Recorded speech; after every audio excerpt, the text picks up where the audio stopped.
too bad. All right, everybody. Hello and welcome to Fall of Avanswell. Is everybody having a great Wednesday? Hope so. Yeah. We got the full team assembled today.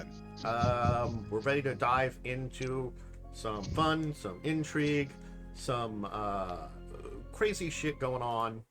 Let's do that. I might adjust the volume level, but I think that should be good. As we have the night falls on all of you. Please. Ow! I know. He was Painful. wearing plate mail. The night. I mean, that's what you get for like standing below her. Oh, right. Actually, when I was updating, I forgot I was going to mention this. When I updated Talas' sheet earlier today to be level 7, I found a mistake. Momo never actually gave him his class boost, so he was actually missing a whole attribute boost. What? Yeah. How? He just didn't click it. Like, it was just open. I'm crying. There's no Yeah. universe. Oopsie doodle. Whoopsie doodle. Anyway, why don't we get some D20 rolls to our order and see for our introduction, as we have an intro question, which was a very interesting one I came up with. It was my second one technically, but I joked like last week when I put together a question, it wouldn't have worked for a ferret. So. Well, there goes my good roll for the night. Nice. Back to a return to form. It's like we never left. What do you mean? You got a 6. That's not a good roll. Oh, wait. I'm sorry. All right, so Yeah, that's my good roll for My the dyslexia kicked in there. Yeah. So I guess we'll start with Jessie, and the question I proposed a week ago to everybody was, what is something interesting about your hometown, the place you consider your hometown, that you miss in particular?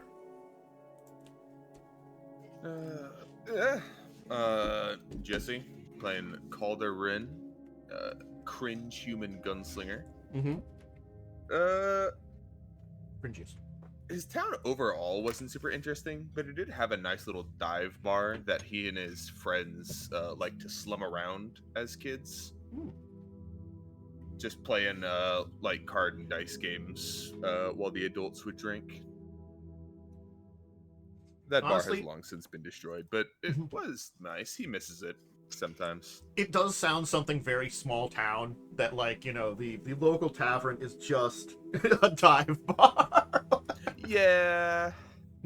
I mean, it served drinks. Drinks existed in that building. Yeah. Wyrm, why don't you give your... Yes, I am Diamond Wyrm, and I play Ixbanor, the awakened animal ferret, sorcerer, Supreme? subclass, Alchemist, former familiar. My title can go on and on. Greatest mage ever existed. Anyway, I am, and I, you know, my hometown, I really miss that big-ass tree. It was very fun to climb around, and, you know, I often got the nickname Squirrel because, you know, as a ferret, I was climbing almost more than I was, digging. I didn't know trees had asses. Big tree. Oh, did your town have the giant world building tree? Yes. Oh, nice. He did Where come from, college like, was- it's yeah, the Elven the Elven capital, capital. and, like, the main magical college for, like, that side of the continent. So, it was... The main magical college was built into the tree. That tracks. Supernatural Trees, nerds! it wasn't the tree's ass, it was the tree growing out of an ass. That's why it's the big ass tree. Anyway, we'll end up with Joe, who maybe got his low rolls out of the way today with this one. Well, you want nerd. I'm Joe. I'm playing Umbrin Wisespark, the Liminal Fetchling Animist. And the thing I miss most about the village that I lived in for a decent chunk of my life was the old church's library that I loved to study in and had the best incense always burning. Yep. Definitely nerd. Nerd! So, if you missed 2 weeks ago, which you might have, but you might not have, and it's been a while, we can get a refresher. everybody arrived in Avanswell, and the city is in decent shape. There does seem to be a mixture of lack of tension, but also like you feel like the arrival of a lot of refugees being like, hey, horrible things happening up north would cause some kind of panic or something, but it feels as though the atmosphere is so blasé in town.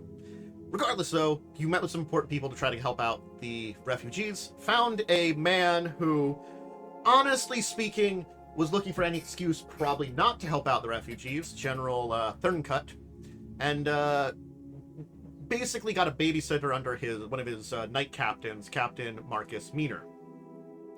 Meaner's a nice guy, but stupid. I guess that's the best way to say it. He means the right thing, he's just an idiot. Anyway, so currently you're trying to meet with the heads of state to basically get the ears of the king, to try to, like, move things along in a direction that you feel is safe and ready for whatever happens next. Also, you did find out that there may be some information to seek out at the cathedral you might be able to use. Cathedral of the Setting Sun. So, you have just snuck out of your inn, the Silky Bear, your inn and bar, and basically, you've avoided your watchers. They were referred to as guards for your safety, but they really are keeping an eye on you. Yeah. I'd like to know why. I mean, I know you said it's like the guys like was kind of told to, but like, why was he told to? He doesn't. He doesn't like the outsiders coming into the city. General Thurncut definitely changed his attitude as soon as you like let a lot of information known to him, and certainly when I put my foot in my mouth. It wasn't necessarily foot in mouth. It was revealing a lot at once, but again, you did get the feeling that like he probably wasn't necessarily the most trusting to begin with. You know, it's just he might have looked for another. He was excuse. looking for a reason to not help our people. And again, there may be some practicality behind him, but he certainly is not going about it the more reasonable way. Yeah. It is a large number of refugees you brought in very suddenly. Anyway, the city But they streets... were expecting it is the thing. They were. But they were respecting it probably only, like, within a week. That's not a lot of time. Still. Yeah. But, well, I mean, they were expecting refugees at some point because the whole point of that castle was that it was going to go down. It was an early warning system. You'd think. Maybe there's questions to ask certain people there about this entire problem. That does seem unusual. You underestimate bureaucratic incompetence. And the belief And bureaucratic idiocy. I was about to say, and the belief that the rich will continue to be rich and stay in power forever. Yeah. Yeah. Anyway, the city streets are fairly quiet. You noticed this in your first Did evening. we actually escape? Because I actually, where my own notes left off, it said we were planning to escape. I think you were going to make a.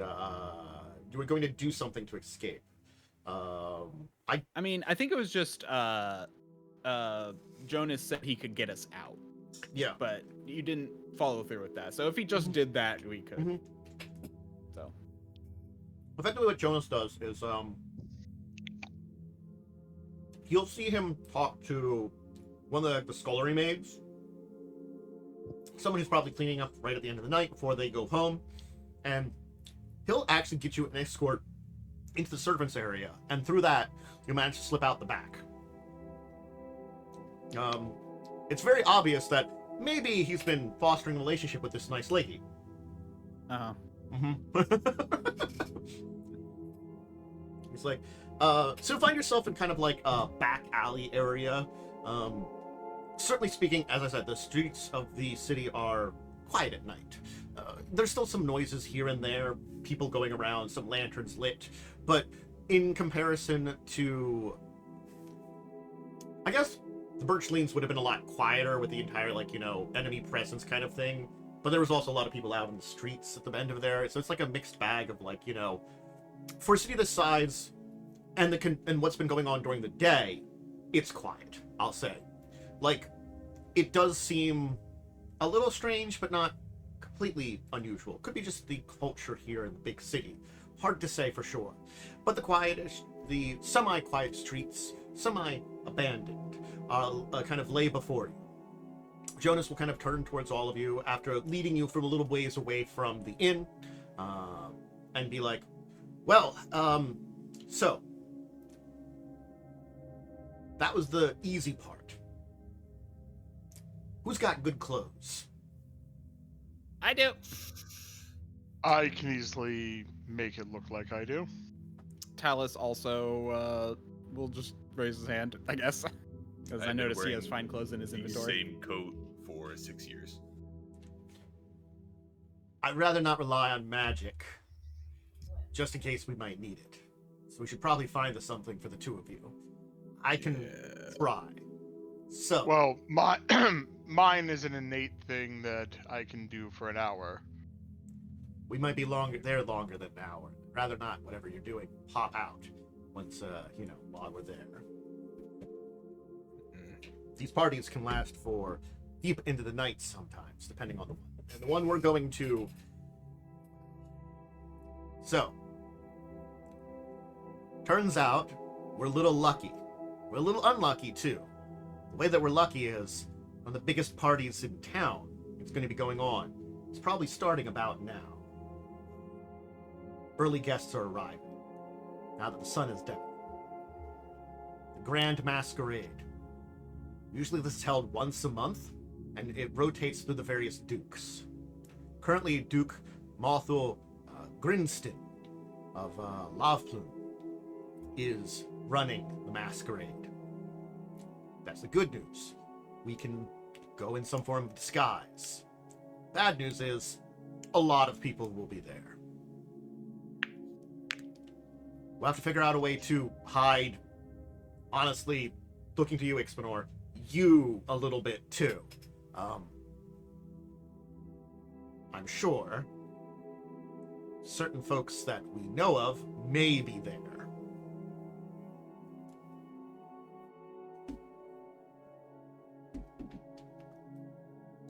So we not only we in need a negative way finery, or a but- positive way. Both. That's what I thought. Not only we need finery, but we need costumes. At very least, a mask.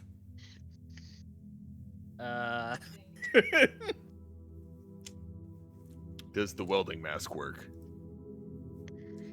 If we spruce it up a little bit, maybe. Nice. Might need to decorate it. I can find some sequins. You could borrow some gems to stick to it.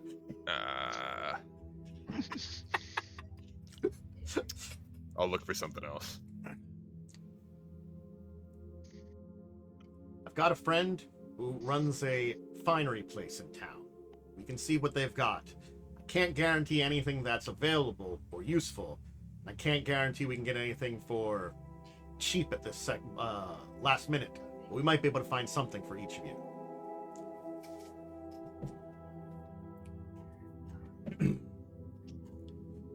He's also lead the way. as he begins leading the way, he's going to turn back towards you and kind of stop for a second. Do you need me to come in with you? I'd rather not, but could if need be. Masks. I can. Oh, the ball. Party. I think we'll be okay. Yeah, we should be fine. Okay. So he'll lead you through the city streets at night. You know, there's a couple wagons that'll go by. Certainly speaking, it is, again, a lot quieter and and the thing is, we're only talking like maybe like 8:30 at night. it is still fairly early, but it's already gotten very quiet. You do see occasionally, like, when there's, like, inns or taverns nearby, bars, that are very lively and loud. It feels like they're almost these bastions of noise in amongst the dark streets. Eventually, though, he'll lead you to a small area of shops along a street. Most of them seem to be tailors and various clothing manufacturers, a cobbler. Can't remember the hat maker's name off the top of my head. Hatter. Is it just a hatter? It's one of the names. Okay, thought there was another one, but that could work there too. There is another name, I can't think of it, but that's where the term mad as a hatter comes from. Okay. He'll lead you to one of the stores where he'll kind of walk up to it and give a kind of rapping knock. He'll do that a couple of times, and eventually, though, the door will open, and the kind of elder-looking man will kind of like open the door and kind of look out and be like, "Yes? What is it? It's late at night. Store's closed." "Jonas, what are you doing here?" "Sorry to burst in. Sorry to be back in the city. But, I need some help. My friends here need some help. Perhaps assist us?" "Maybe. Come in, explain what's going on." He'll give a brief explanation of, like, you need some clothes to attend a party. He'll kind of, like, look over all of you and he's like, "I see. Well, see what I can do, but I don't have anything for a rental. You'll have to take whatever you need." "How much do you have?" "Sorry, but my shop is expensive. We have Lines enough. are close." Do we have enough? Yeah, we have like 250. 50 No, gold. he said these were High fashion is like 55 apiece, so I doubt it'll be that much. Oh, is it really? Yeah. You're probably not going to go for 5 fashion. Probably just go for something a little nice. That's pretty Yeah, I nice. just have fine Yeah. rather than high fashion. Yeah. Some fine clothes would probably do you. Yes. You might look like, low-class nobles that are showing up there because it's the big party, but that's an acceptable place to be. There are plenty of those level of people. There are all, of course, all those high-fashion people too, but, you're not trying to impress anyone. Unless you want to. That's up to you. I'm not trying to stick out at all, so. He's going to remark, looking at you, "Your tiny friend I have nothing for. Sorry." Well, I was gonna ask, but oh well. But still, my friends need stuff. I mean, look at that. Look at that building mask. You think he can't go dressed like that? How about a top hat that he could sit in?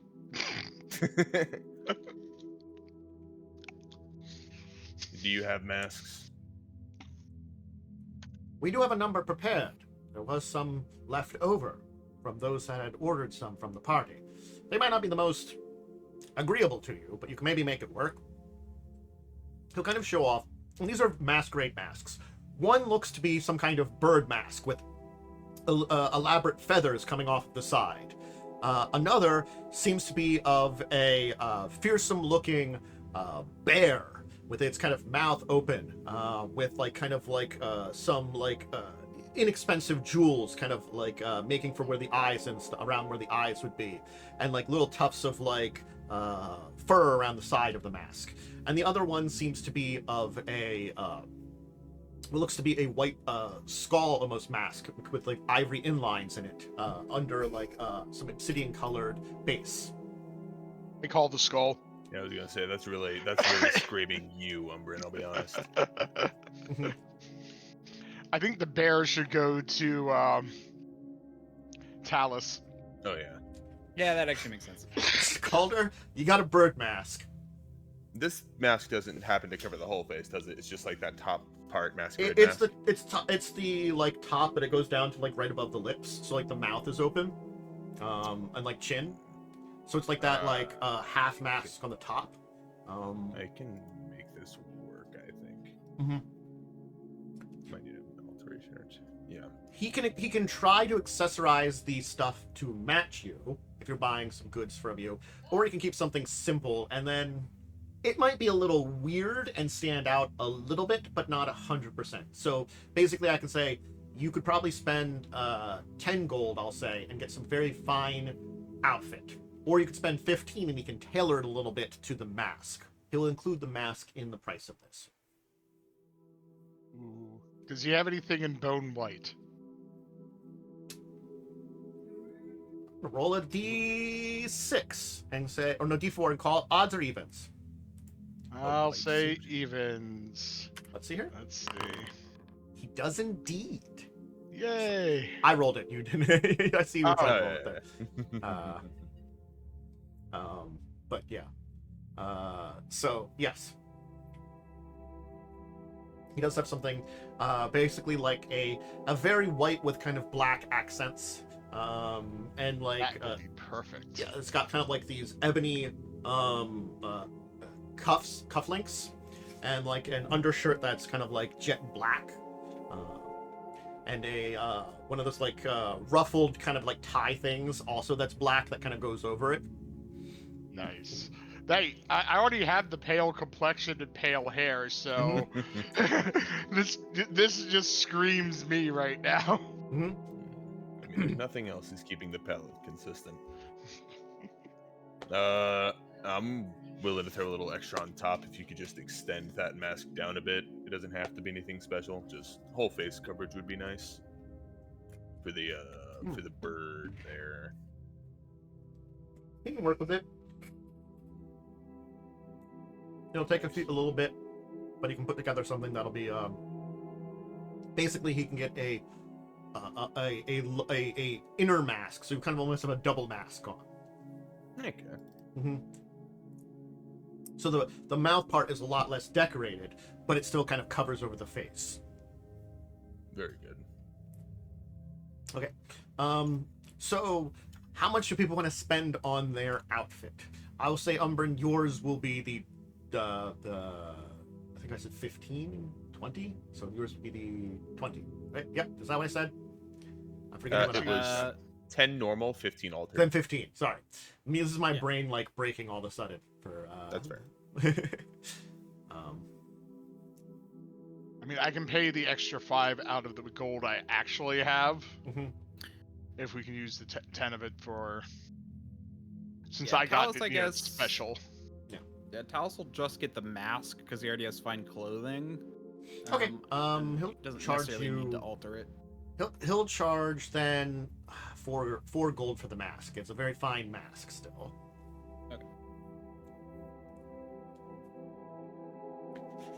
So I That's took double the 5 normal coins price. out of Oh, my well. price. I have 2 gold left. I am, unfortunately. Again, if you need to, take it out of the freaking Yeah, party I'm later. gonna have to. Since I spent the extra 5 to have it altered, I spent 5 of my gold and I'm taking the rest out of the party. Yeah, I'll just have to pull from the party because I am financially disabled. And Also, Calder, feel do you free want to add. do you want Also, just there's the more mask simple prints clothes, and or the stuff. something that matches your outfit, your mask a little bit more? I think I'll have to get something that matches the mask more because I have Your no mask other outfit. Is outfit the except most for this. basically one that stands out the most. I'm not going to lie. Yeah, so I'll have to get something that. So what he'll get for you, because this is kind of like red and blue plumed mask, he'll get you this kind of almost red outfit, this red suit with these kind of blue highlights and accents, kind of similar to what Joe's wearing, but red and blue, with this very like kind of strong canary red, where you can see like the cuffs and stuff are like almost put with like small like down feathers in the places of like that and stuff like that kind of almost looks like feathers and frills, you know, like so like the rather than like neckerchief, it's this kind of like thing you like a downed kind of little like thing you put over your neck and stuff like that. It mixes with the bird motif just a little bit. Your coat's the tails of the coat also have like little like feathers almost on them to kind of make it look almost a little bird-like at the back end too. It's extravagant, I'll give you that. At least I only have to wear it for the one night. Probably. I'm adding fine clothing to my added mine. Sheet. Put them in the chat if you want to just drag them into your. Oh, I also just I saw the mask. I just looked up Looked it the up, yeah. clothing. Yeah. But thank you. Also, Ooh, remember to unequip your armor. Yeah, I was gonna say we're not gonna be able to wear armor during this. Yikes. Well, we probably don't. We probably won't need to. No, we won't. At least I would hope not at a party. my AC went down by 1. Very cool. Yeah. Oh, you have mine light, would you go just have light armor? down by a lot more. I do have light armor. I wear leather lamellard. Okay. Because I think you can get medium as a gunslinger. I do, yes. It's just that at the time my strength wasn't very high, That makes sense. but now, if we ever get a chance to go like proper shopping and we get some good money, I could probably. Honestly, invest if your in some- dex is high enough, it's honestly not worth bothering because. Oh it wait, just, yes, because I'm a gunslinger. That my main benefits come from light, because I don't take speed penalties and they have a higher AC bonus or dex cap. Yeah. Yeah. Yeah, because medium and light actually have the same final bonus, assuming your dex is high enough. The only Yeah. reason to get medium is if you're not playing to invest in dex. Yeah. Heavy actually gets a +1 bonus over medium in light, so it's generally worth it.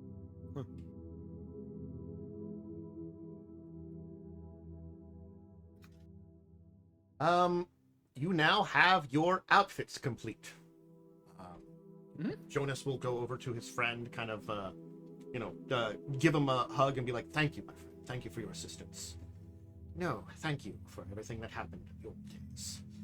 I wish you well, my friend, in these trying times. You too." You sure you don't have a mask in my size? I can't have a gun either. Fuck.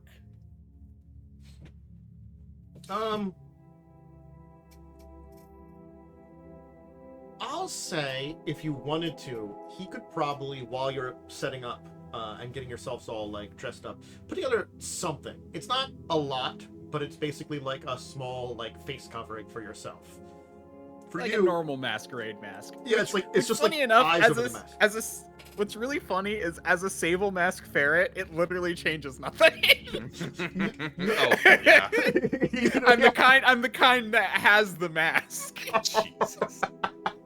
He's wearing a different mask over the mask you already had. Well, it's technically an extra mask. I know. It's just funny. Mm-hmm. It's like you could take off the mask and no one would know the difference. Anyway, all right. Let's be clear. Well, are all of you ready for a party? Suppose so. Yes. When you arrive, It's been forever. the first thing that you should do is go and greet Duke Grinston. He is the person leading the party. He will require greetings as proper. If they ask where to introduce yourselves, just say that you are some displaced nobles from the Birchlings that arrived, fortunately, ahead of time.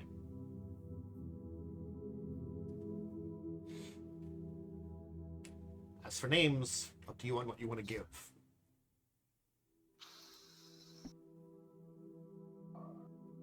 Let me see something.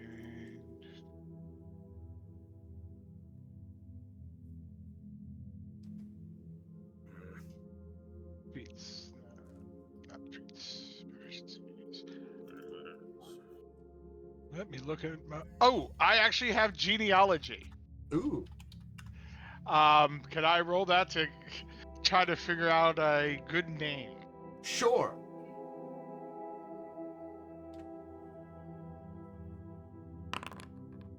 All right. You will look into your you think about your knowledge on some genealogy and basically become able to come up with a minor noble family that dates back to the Birchlings, whether or not probably one that you assume would either not be here or kind of died off or something like that, but it would have been kind of like a mild in the last couple of generations died off. So you can be of the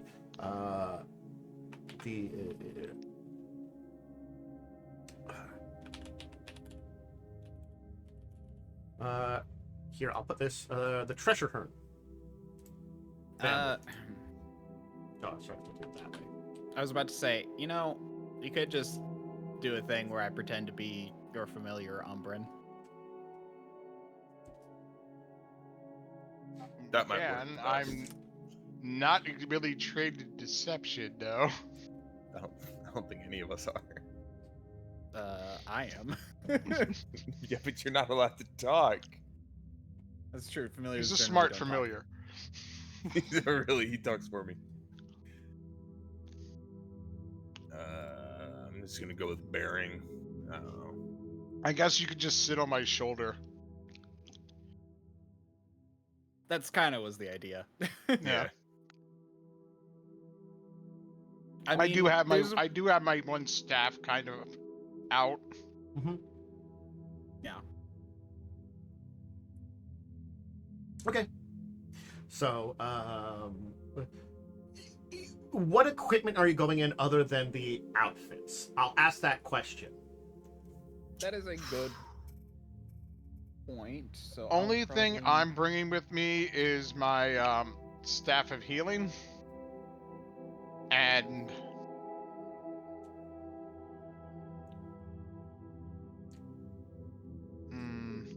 The thing about Talas is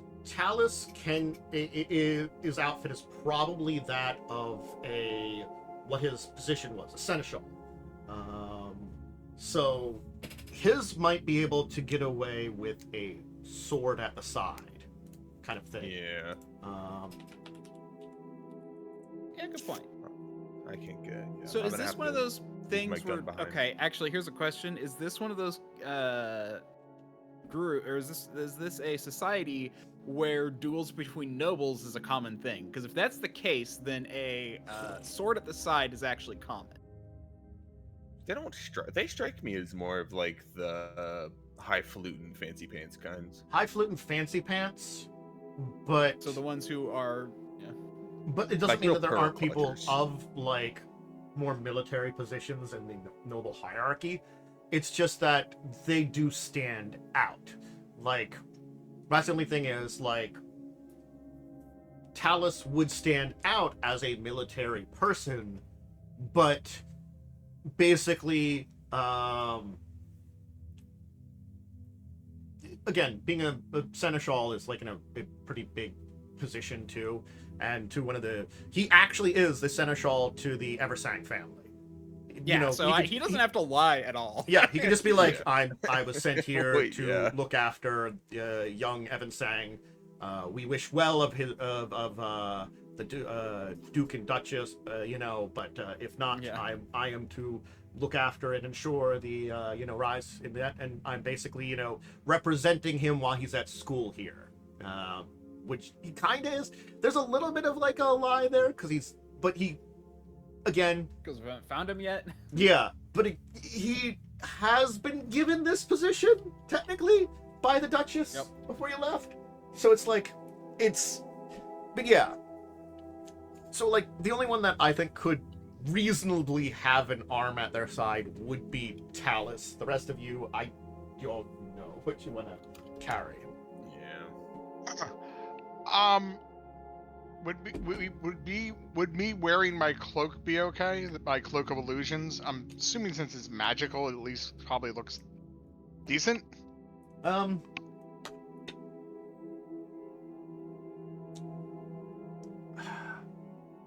You could probably get away with it. It's like, a cloak on your outfit. I can see that kind of working. But they might ask for your cloak when you arrive, though.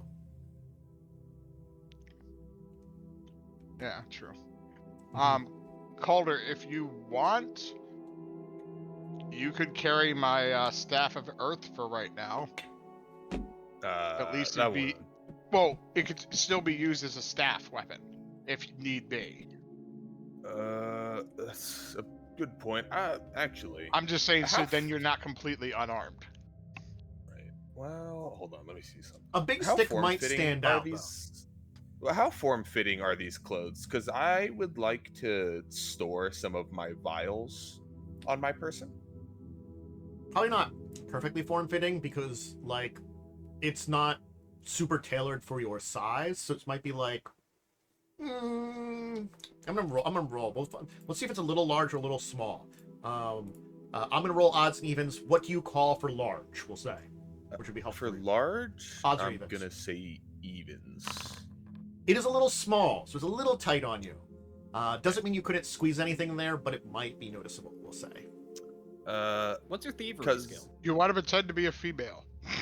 My Technically, thievery is what you use to hide skill stuff in your for palming a Yeah. thing or conceal Well, also, a- actually, an wait. object. I think stealth is actually hiding stuff in your clothing. Uh, Let me double check this. Conceal an object, I think, is thievery. Sleight of hand No, or it might be thievery, yeah. stealth. Yeah, you're probably right, but I don't know why. I just had this weird.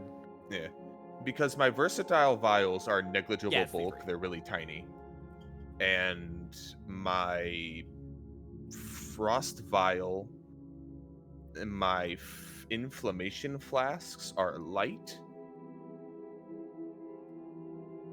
Like, I feel like anything that's like negligible, you can probably at very least get some things in there pretty kindly. Anything that is light, you're beginning to get into the fact that it does build up to being bulky, and that might be Yeah. hard to hide. Yeah, 10 negligible objects is light, and then 10 light is 1 bulk. Yeah. Mhm. Let's see. So, yeah, stealth for conceal an object. So, I would like to attempt Mhm. to keep a lot of my like I'll stow the versatile vials away since they're negligible. Yeah. But the light ones I will still try to stow Mhm. if I have to use conceal an object, and then if they're confiscated, they're confiscated. There's not much I can do about that. Okay. I will at least attempt it first. Yeah, go ahead and attempt to conceal object. Roll me a stealth. Stealth. Or thievery, or stealth. I don't know which we said it was. It is I thought we said it was stealth. stealth. It Funny is enough, I stealth don't see it in untrained. either. Okay, it is stealth. Manipulate. Okay. 21. If that Oh does yeah, not conceal an do object it- is stealth. Yep. Okay. Yeah, if that does not do it, I am willing to hero point. I'm going to Problem is, say This might be one of those ones where we don't know. yeah. Oh wait, yeah, that's a good point. I will tell you, you will probably not know until you arrive. But you did roll an 8. Whether you could roll higher than that, you could, certainly speaking.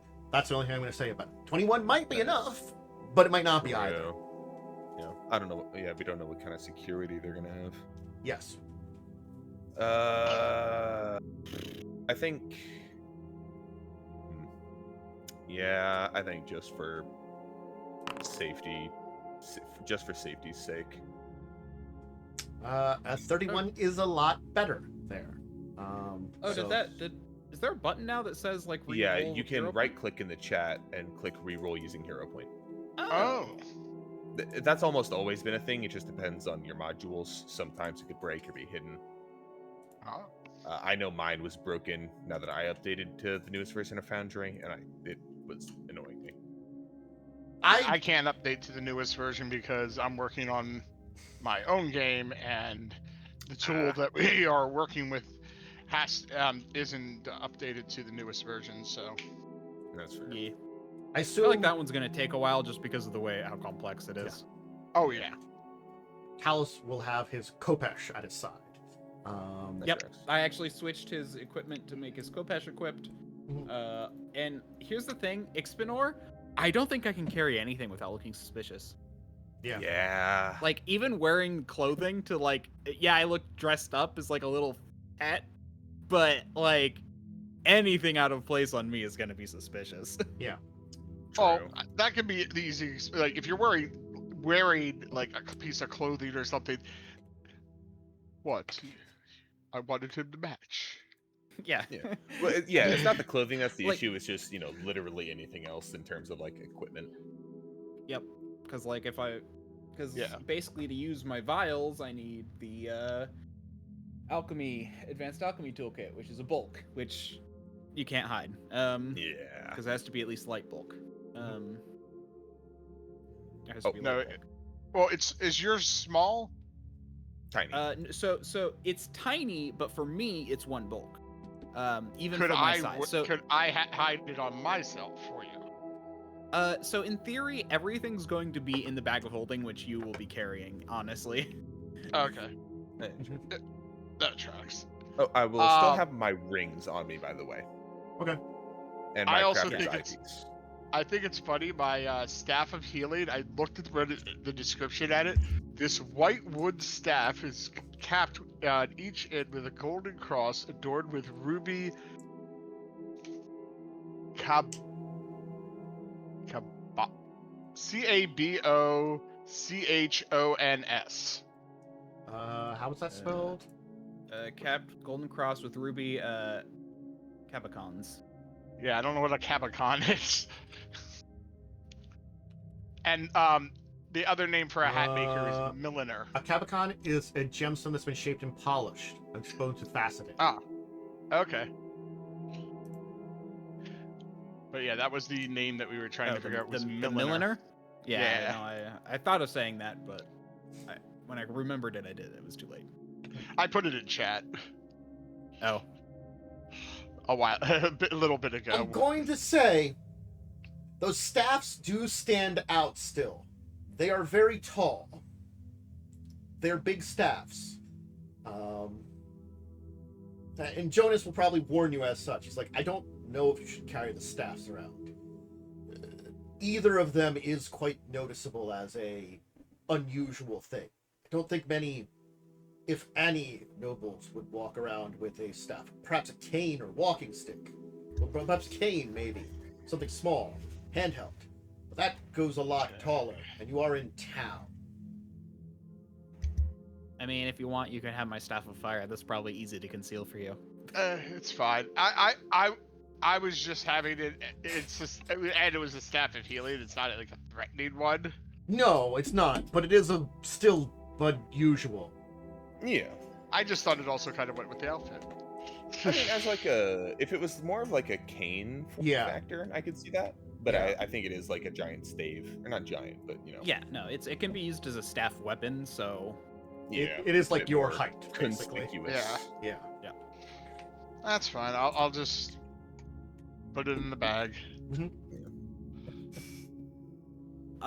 Actually, here's a thought. Because I won't be able to speak, can he use follow the leader rules? So I'm like nudging him when he should or shouldn't, or how, you know, like basically I'm trying to like guide him to like say the right things. You want to ratatouille him? Sure. Well, not. Oh wait, no, I can't with. I can't with deception because I'm not an expert. You have to be at least an expert. Never mind. Yeah. Oh. We could actually get him a top hat and have you hide in the top hat, and then he really could ratatouille. True. I did ask him, do you have a top hat he can I hide think he in? probably has one. I'm sure of it. I feel like it. Yeah. I could see Umbrin in a top hat. Hey, it would go with the outfit. True. It'd be stylish.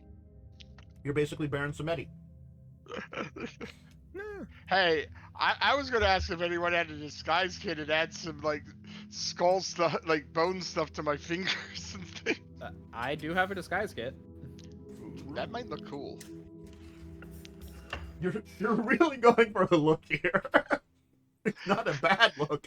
I'm but going it for is- the skeleton man. Yeah. Okay, I mean, yeah, if you want, I could do that. So- Sure, why not? You want to be in a top Maintain- hat? Maintaining the aesthetic is our top priority. No, I don't want to be in the top hat, but having it is Okay. actually still a good idea because I can still grab it and hide underneath it if I need to. All He right. gets skittish sometimes. So you got you'll basically deck yourselves out in quite a look. I'll say it that way.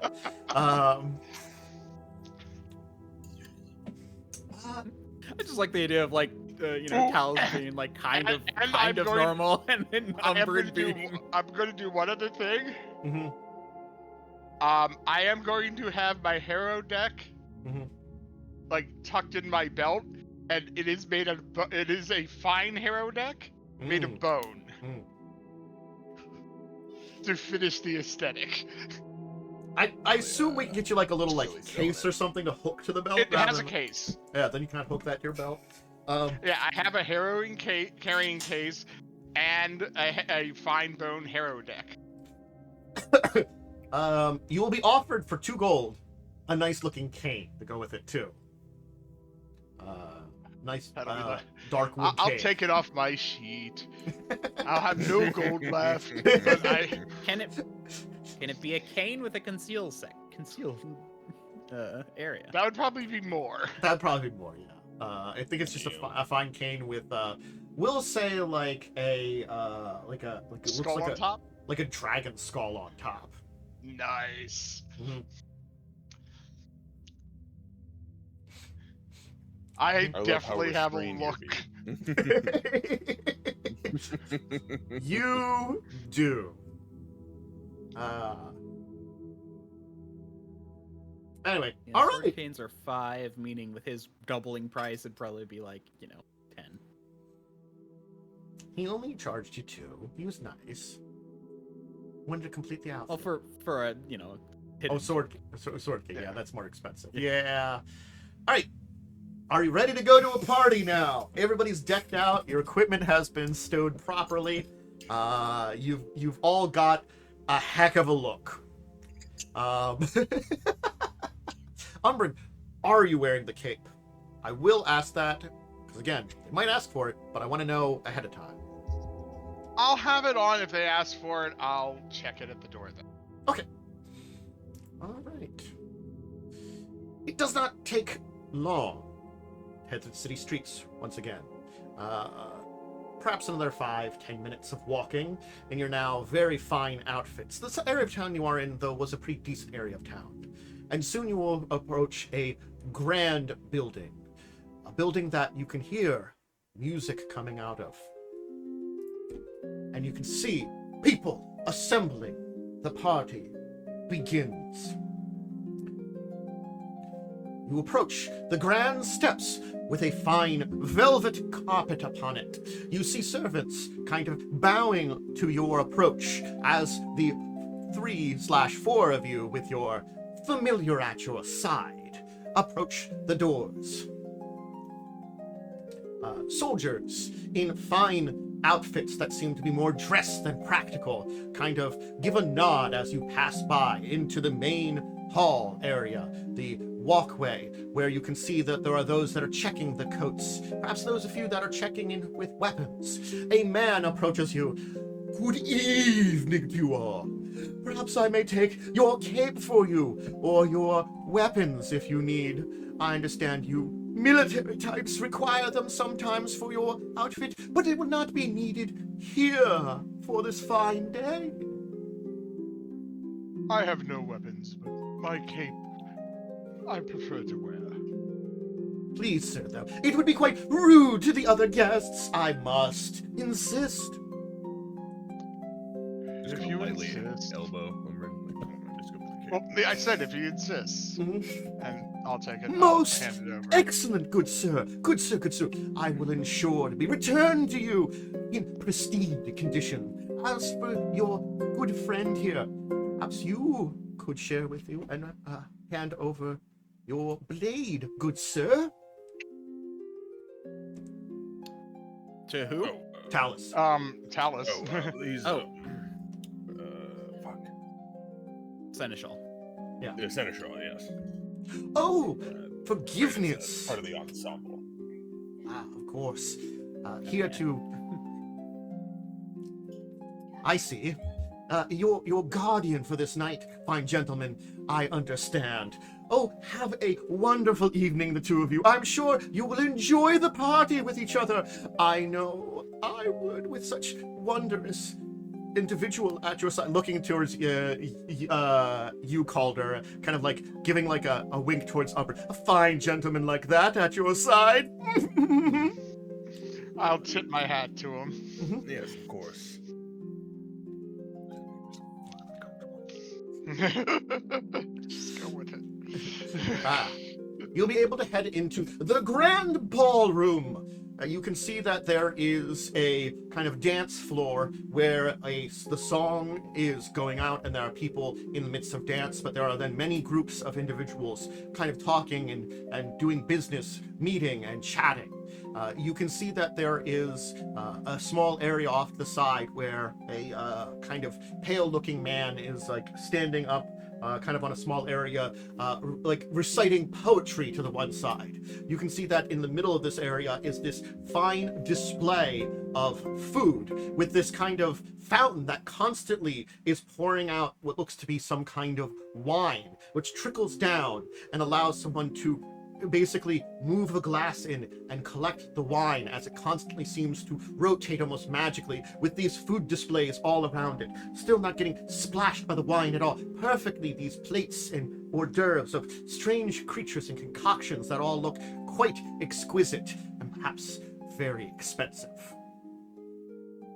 Okay. What was the first I will thing you said? I will grab a glass of wine.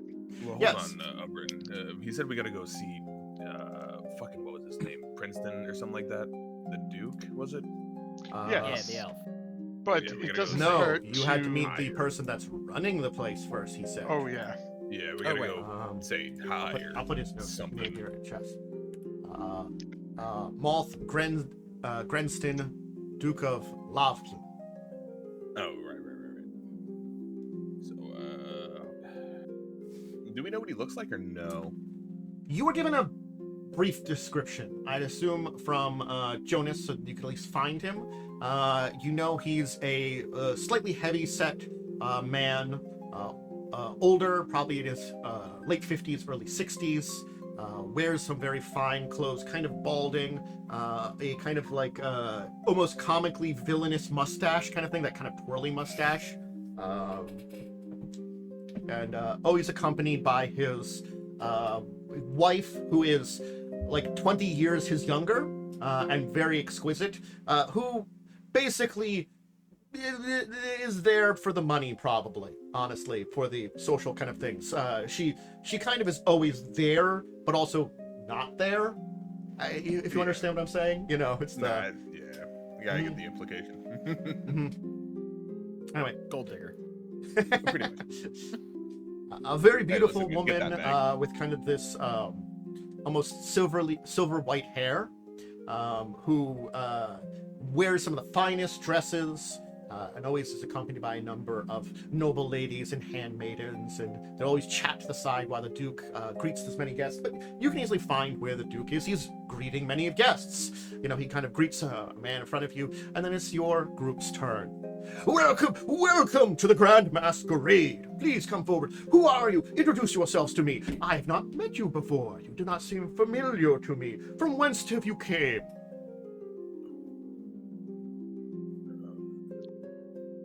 Greetings. We come from. Oh God, my brain just died. You're welcome. Avanswell. Birchlings.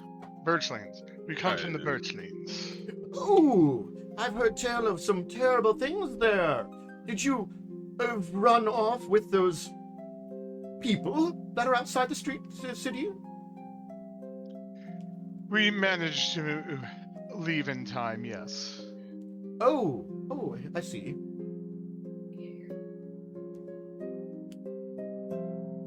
Well, perhaps you should introduce yourself to me? Sorry. Would Baron be one of the lower ranks of noble?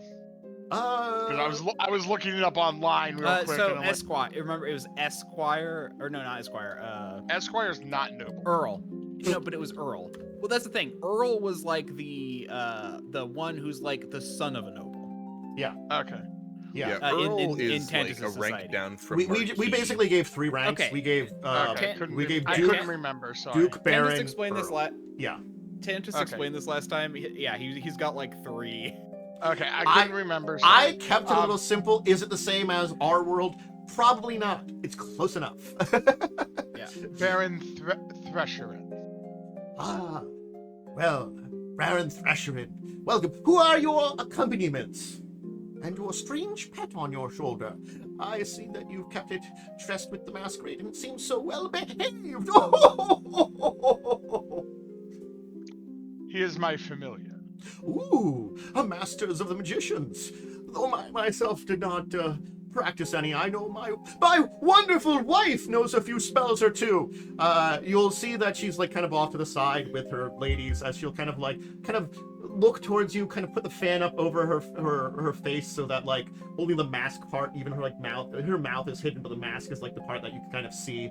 As she'll kind of fan it a little bit, and then like kind of turn back and like, you know, start ignoring what's going on with the entire thing again. The brief like a minor wave when she looks over. It just basically like acknowledges she was being talked about and then left the look. And I'll say, and this here on my side is my cousin. A pleasure to meet you, sir. Duke Baring.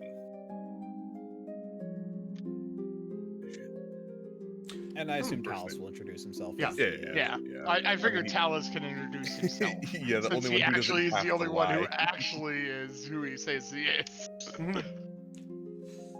Fascinating. So what is... I was hoping that the young master, Evansang, would have joined us this day.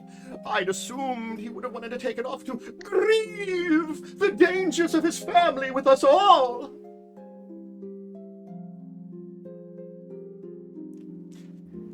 The excuse would probably, I don't want to like talk. Yes, for I hours, understand. But like, so his excuse would probably be, oh yes, he wanted me to send regards, you know? Excellent.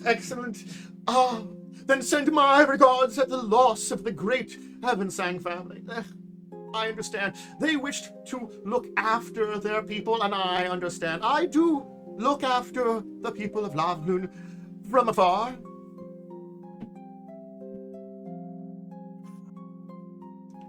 Anyway, please enjoy the party.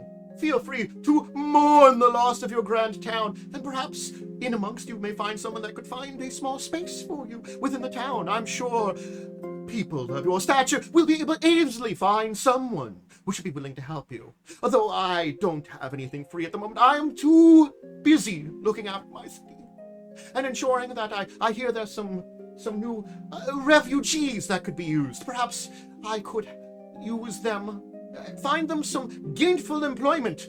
I do fear that the mine's been falling behind just a little bit. And with the war upcoming, we do need all the metals that we need. More iron to strike while it is hot. These filthy beasts that would take out one of our cities should fall to the great armies of the wildlands. I'm sure they would be eternally grateful for the work, your lordship. Excellent. Please, Agreed. enjoy. Thank you. I'll tip my hat to him and give him a slight bow. Yeah. Do a tiny And bow then go away. grab a glass of wine.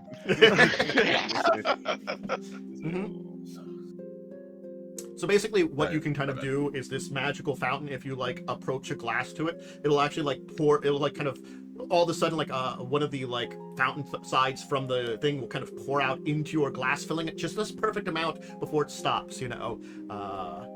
So the magical fountain will fill your glass just to the perfect amount that you need. Well, that's certainly something. I said there's all kinds of like fancy foods, hors d'oeuvres, like kind of meats, cheeses, all kinds of things. Fruit that, you know, you're pretty sure is from places that, you know, would be far off now, and probably even gone from the continent at this point in time, almost virtually. As for where they're finding it or growing it, you have no idea. But it is Probably private greenhouses. yeah, Yeah. kind of things like that. But it makes ever so expensive then, and it's so Yes. fancy here. Like when I they tried to assume- grow pineapples in Europe.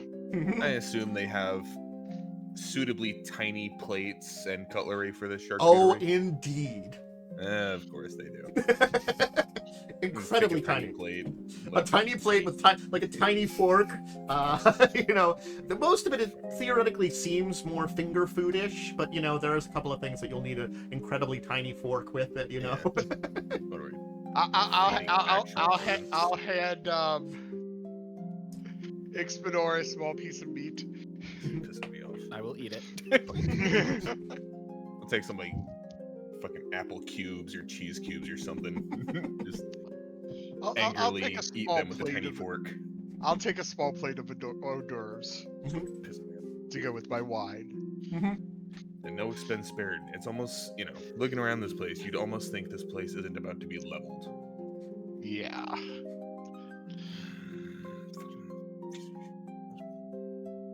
Well, the bigger the problem, the bigger the party. Yeah, I guess so. I don't know. No perspective, I guess. Burying your head in So- the sand, that's what it is. Alright. We are here to Now look that I for think an about elf. it, we didn't come up with a Yes. plan, did we? We are going to kind of mill about and try to not stick out and try to see if we can find the elf prince and see if we can get his ear. Yeah. Should we split up?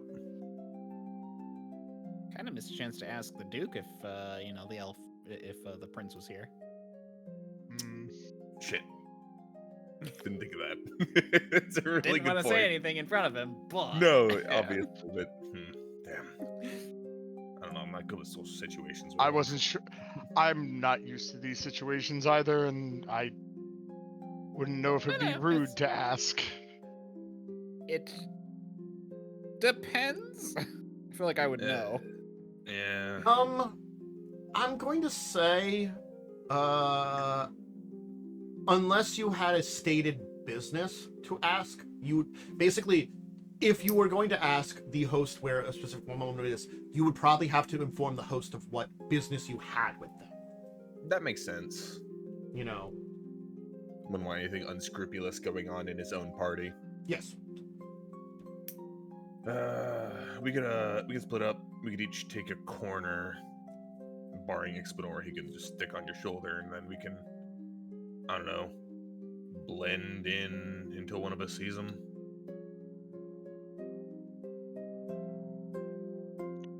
Yes. I'm sure. The problem might be spotting him. Yeah. You said I would be able to, recognize him, right? You would be able to recognize him. And But that's probably not everyone's to wearing say masks. yes, but he is an elf. Yeah, I imagine he has Well- very distinct features. Even Yes. because the vast majority of these are only half masks, barring a couple exceptions, right? Yes. Because Granted, it's a masquerade. yours is probably one of the more exceptions, but it's still a half mask, but it's very fancy with the feathers at the side of it and stuff like that, which kind of stick out a little bit. But it's still a half mask, and if someone was looking around, they can see some of your hair, your ears, and stuff like that. Especially to get you from the side and stuff like that. And it covers over a good portion of features, but it's not completely everything.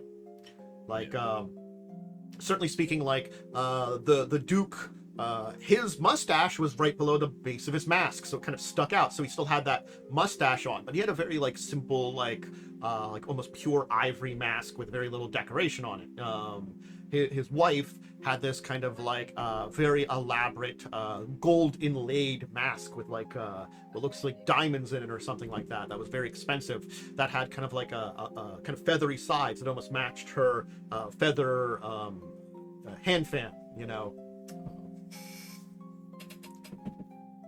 Very exquisite, but also in a lot of ways simple. So I Yeah, imagine. For real, those masks have never made it hard to tell who people are. I mean, if you ever, unless you're Yeah. unsure, that's the thing. It's I can kind of get it when it's oh, I thought that person was dead. Oh, that person kind of looks like him. I guess it's just the mask. But Yeah. if you know that person is alive and around, you can usually look and go, oh, that's that person. It's yeah, I know you, man. Yeah. So, Ixbanor, did he have any distinct features? Eye color, a particularly strong jawline?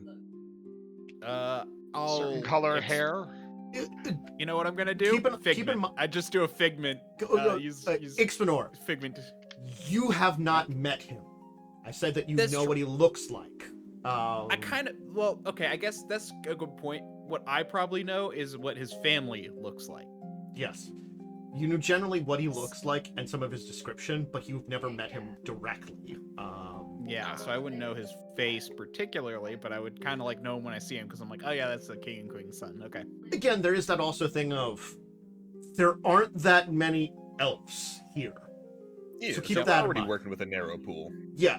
So if you can find some elves, you might be lucky. You got anything in particular we can look for? I think splitting Also up might remember be our he's best option. also remember he's a bard. What instrument does he play? Would I know that? Sure. You know that he plays the lyre. Okay. Lyre, string instrument, might have particularly calloused fingers, assuming no pick. We'll see. I don't know. He's a noble. Alright. Want to split up then? Oh, wait. Actually. Me. I how do we say signal to we the should others meet if back up. Find them? I say we should meet back up in 10 minutes. Yeah. Is that a time? Should we meet back here at the fountain? That would probably be the easiest thing. Yeah. You know, good excuse to fill the glass. True. Alright. Let's take mine with me. So I will need. We'll start out with. I do want perceptions from everybody. We'll start. We'll see what we get for everybody's rolls, and then I will have people roll something after that. My perception is finally mastered. Still have no Ooh. wisdom, but hey. That's a mastered. pretty good roll, though. That is a pretty good roll. Umbrin's got a pretty The good curse roll is broken. too. Nice. Yes. Good roll. Hell yeah. I got a 19 instead of a 20. Talas is going to go on misadventures. We don't know what's going on with Talas. No one I'm went with gonna Talas. be on. I'm gonna be honest. Talas is probably like running into people who are like, "Oh, how are you? How are the king and or how the duke and duchess doing?" You know, like constantly. People get that more actually after recognize him Talas from the later. times that he probably accompanied them into the city here. Yes. Yeah. Talas is fucking Zorroing his way around. He's gonna end up like halfway across the city real soon. It's the unfortunate thing that Talas has actually like got a position sort of halfway there. Yeah. So has the seneschal of one of the Duke's families. It's like, So man, he's that poor bastard. dealing with that thing. Almost feel bad for him. I guess I will need, since Ixbanor, you are accompanying Umbrin, I will need Umbrin, you and Calder to roll me each a D4. Thank you very much. D4. Understood. Yeah. D4. Okay. 4 got 3. and 3. Calder's got a 4. Okay, so we'll start with you, Umbrin. You're kind of wandering around the crowds here and kind of keeping a good lookout. You definitely can see that there is plenty of people around, all kinds of very fancy outfits and things, probably people milling about. You will actually see someone that vaguely looks familiar. It takes you a minute, but you begin to recognize just from his mannerisms, and then as soon as he opens his mouth, why, it's Captain Mina, dressed in a very fine outfit here, a noble outfit who seems to be entertaining a crowd of individuals, and speaking of them, of grand stories of heroics. They're your stories of heroics. And he's presenting them as he's explaining them as like, I met grand heroes who had battled their way across the enemy, slaughtered thousands of them. Are you sure that so it's like he's telling the tale of these great heroes who came in with the refugees that are you. Jesus Christ. There's some So kind do of I notice him or just Umbrin? Umbrin notices him. So Yes. stupid. Why is he I guess you'll eventually notice him, but yes, he is giving like this deep and powerful tale. God damn it, Meaner. You idiot. There's like little claps and stuff from the noble people, and like you can hear like whispers of like, oh, perhaps we should recruit them as our personal guards. They could slaughter all those horrible little beasties when they try to come after our town. Oh, no. We probably won't have to worry. The army will deal with it. I'm gonna hide in Umbrin's hat because I'm going to I try will- to like keep my back towards him. Mhm. just because, yes, I'm wearing the half mask and makeup, but Why don't you give me a stealth check? I just want to see what it is. If you're gonna kind of like hide from this guy a little bit. sure. Let me see. Mm-hmm.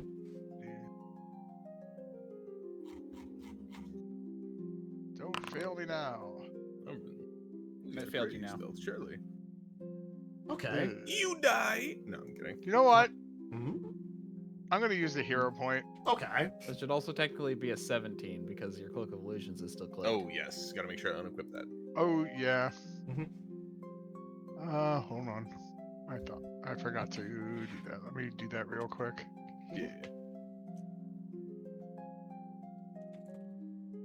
I took off a bunch of stuff, but I forgot about that one because it was like I was trying to get in with that. Yeah, because you were only wearing it up until we got to the door. Let me just. Where are you? Cloak Illusions. There it is.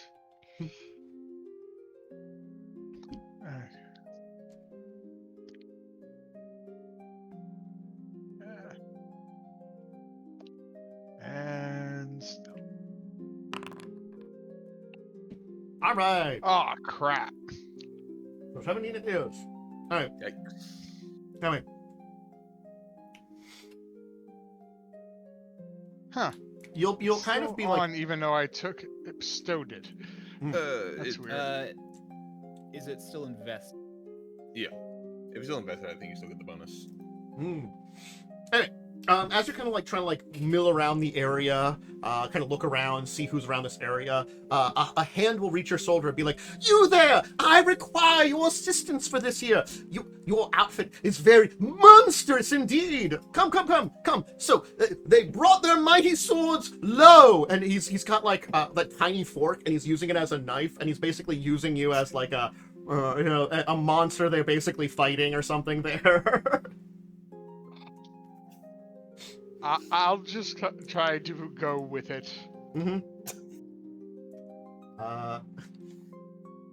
Ixbanor, why don't you give me stealth since you're hiding in a hat? Yeah, That's right there. Now that there. I'm like, now that he's there, it makes sense. Okay.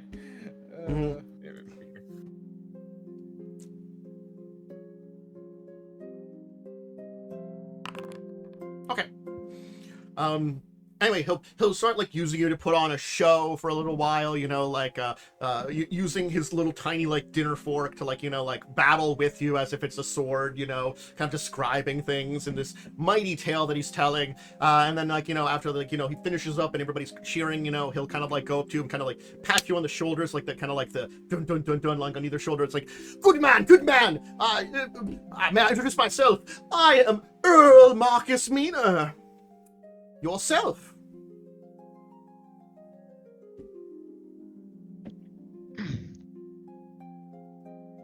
I am Baron Threshian. Are you trying to not sound like you? Yes, that's why I went to a deeper register. give this roll of deception. Let's see how well you do. Hello, everybody. My name is Markiplier. I am not good at these things. Well, you can maybe roll well, maybe not.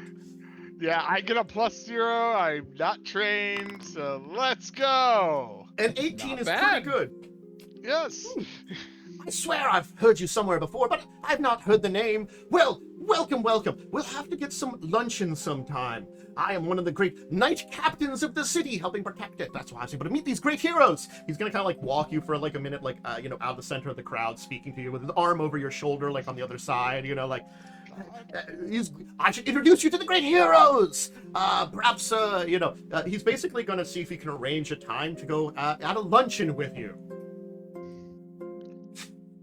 Sure.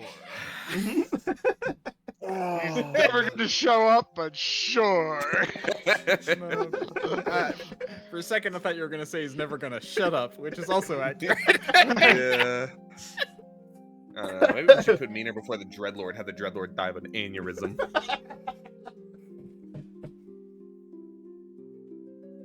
Wonderful. It'll be grand time. We can regale ourselves with other tales of wherever you've been and such. Where did you say you were from? I am from. Oh my god, my brain is dead tonight. Birchlands. Birchlands. Yeah. Oh, then you must know of the great heroes! I did hear of their exploits. We left. My friend and I left shortly beforehand. Ah, then you are lucky to have escaped with your lives. Oh, you'll have to tell us the tale of your plight and travels. Indeed, another time though. Of course. I do have some business right now to deal with. Ladies!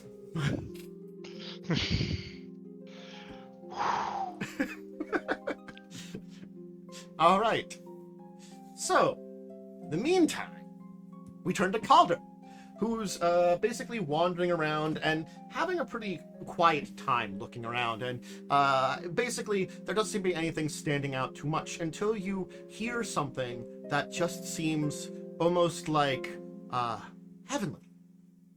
It is a music that seems to be slight in comparison to what the music that fills the room, something quieter, but it also feels like it drowns it out. Every note, a seeming orchestra of beauty that you've never heard anything like it before. I'm gonna follow it.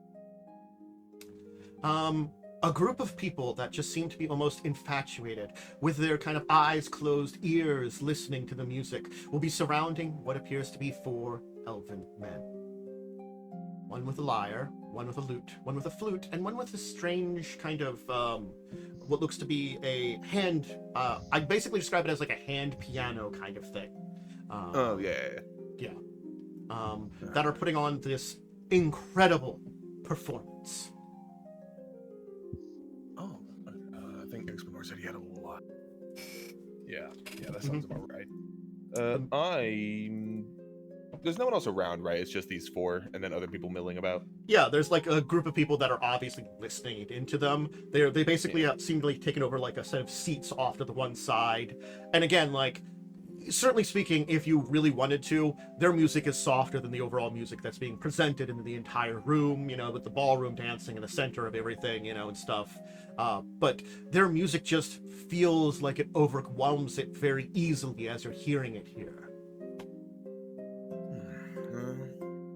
This is better than the regular dribble. Okay. I'm gonna hover a bit, you know, like not make it obvious. I'm not just gonna like cut through everyone and say, "Hey, man, what's up?" I'm gonna hover and like circle around and try and get closer to the elf playing the lyre. Sure. You can generally get close. You can see the man himself is a, I would say probably average built for an elven man. Very long, flowing blonde hair. He has these robes that are almost kind of like these fine noble robes, but they're like kind of like almost a little dress-like, but they're in these kind of like vibrant greens and browns. With his lyre, which is both simple but also incredibly elegant piece of instrument too, as it is, you know, carved out of this fine wood that you can see, like, you know, on it. It is basically like, you know, very finely crafted. All right, now how do I dress him? Because I imagine, you know, walking up and saying someone's like name in front of them in a masquerade ball is most likely some kind of social faux pas. At least that's what Calder has in his head, whether that's true or not.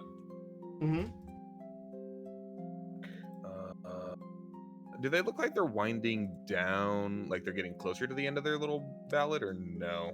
Like they're just playing to play? They are just playing right now. It seems as though the 4 of them are caught up in some kind of deep, you know, song or something. It's him and these other 3 elven men that seem to be putting on this performance together. Damn, that's irritating. Well, not getting any work done standing around. I'm gonna like lightly, like tap his shoulder a bit. Okay. I'm not trying to disrupt them playing, but like trying to get his attention. As you approach, one of the men that's kind of like listening in will actually kind of like put his arm on your shoulder, like, and kind of like put up his hand. It's like, don't interrupt them. The music Normally is I so wouldn't. beautiful. The heavens themselves have descended upon us. The gods have not forgotten us.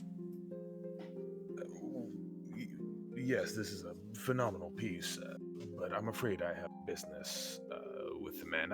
I won't keep him for long, I assure you. Then allow him to finish his piece.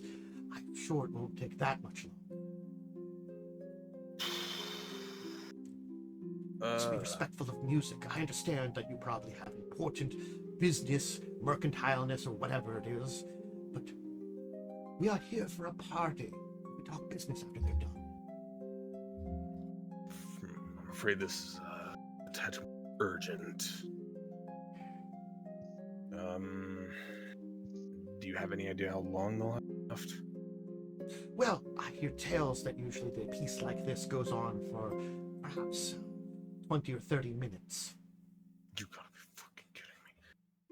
I'm afraid I don't have that kind of time. Please, allow. I would like start to step away from him. I'm not gonna let this nerd hold me back. I just have just a short sentence or two. I do not know if His Majesty the Prince would be very reasonable to that. I am trying to less interrupt the music and also protect you. He is very prominent on his music. I wouldn't want him to be upset with you if you have important business. Have they been here the whole time? Do they plan on moving anytime soon? I do not believe so. They do just generally start playing occasionally. Sometimes it is song, sometimes it is poetry. It does seem him and his musical associates are all master performers. Seems like tales say that it's from his time in his youth before he ascended to the high princedom, when he was merely just training to be a bard and performer. One of the grand performers of the Elven courts. But as with many of our guest nobles, fate has been less kind to them. But they grace us with such beauty. Please just, he's gonna like kind of put his hand on his chest and kind of like hold your arm tight, like your shoulder tighter for a second. Be like, just, you feel it. You feel it deep in your soul. Oh, fine. I mean, it works out. Alright, so they have like 20-30 minutes-ish. About how long have they been playing so far? I would hamper a guess that they might be perhaps halfway done. I have time. Okay, I have time. I don't know what's going on with Umbrin right now, and Talas is in Neverland. Talas may show up again. This is part of the adventure. We'll see. I will. I'm still gonna stand. I won't approach them. Then he does make a really good point. So I will still hover around, just waiting for them to finish. Keeping an eye out on the crowd for what it is, so I don't lose track of them. Sure.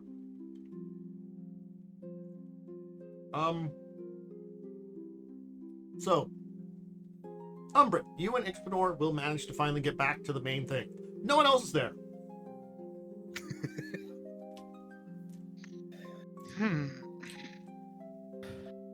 Maybe he got held up? You hear a voice from your hat. Yes. Well, after he left, I would have crawled back out. I just feel like a ferret, even Captain Meaner, like also with Umbrin's deception, I didn't trust him to actually be able to lie. Yeah, I understand. I'm gonna make a perception check and just see if I can see either of my friends. Sure. No. Jesus Christ! I'm blind. It's okay. That's tough. Each roll has been lower. Well, that 18 exception. Think about it like this: we can only go up from here. Well, you're on my shoulder. Can you see anything? I can roll 2, yeah. No. Unfortunately, you don't see either of your friends. Well, I guess we'll just snack here for now. Drink and snack. I'm not going to drink too much because I do not want to end up drunk. Where's your fun in that? Okay, my deception's already shit. I don't need a penalty. Liminal. I'll give you a bonus. I think it makes Maybe sense. I'm persuasion, not deception. All right. Do we want to call our break here? Yes, I was going to say that as I poured my Sorry. drink. That's okay. Yeah, no, I literally heard Tantus's pause as if he was going to say it. Yeah. Beat you to it. You did beat me to it. Anyway, so we're gonna take our break here. I'll stop our party music for a second and go into the break music. Yeah. It's been an eventful party. We'll see how well this goes. Yeah. I mean, we found our target. What? Just taking goddamn Someone forever. didn't stick to the plan. Someone's trying to wait and be polite, and then someone's just lost. Cut to Talas like running in like a stolen cart, you know? Yeah. Roll a 4. Fighting Covenant on the beaches of Reach. It's like, where the hell did I go? Anyway, Listen. you need snack, drink, or bathroom break. Go ahead and take them, and we'll be back. Yeah, in a yeah, minute. yeah. Yeah. All right. Okay, just,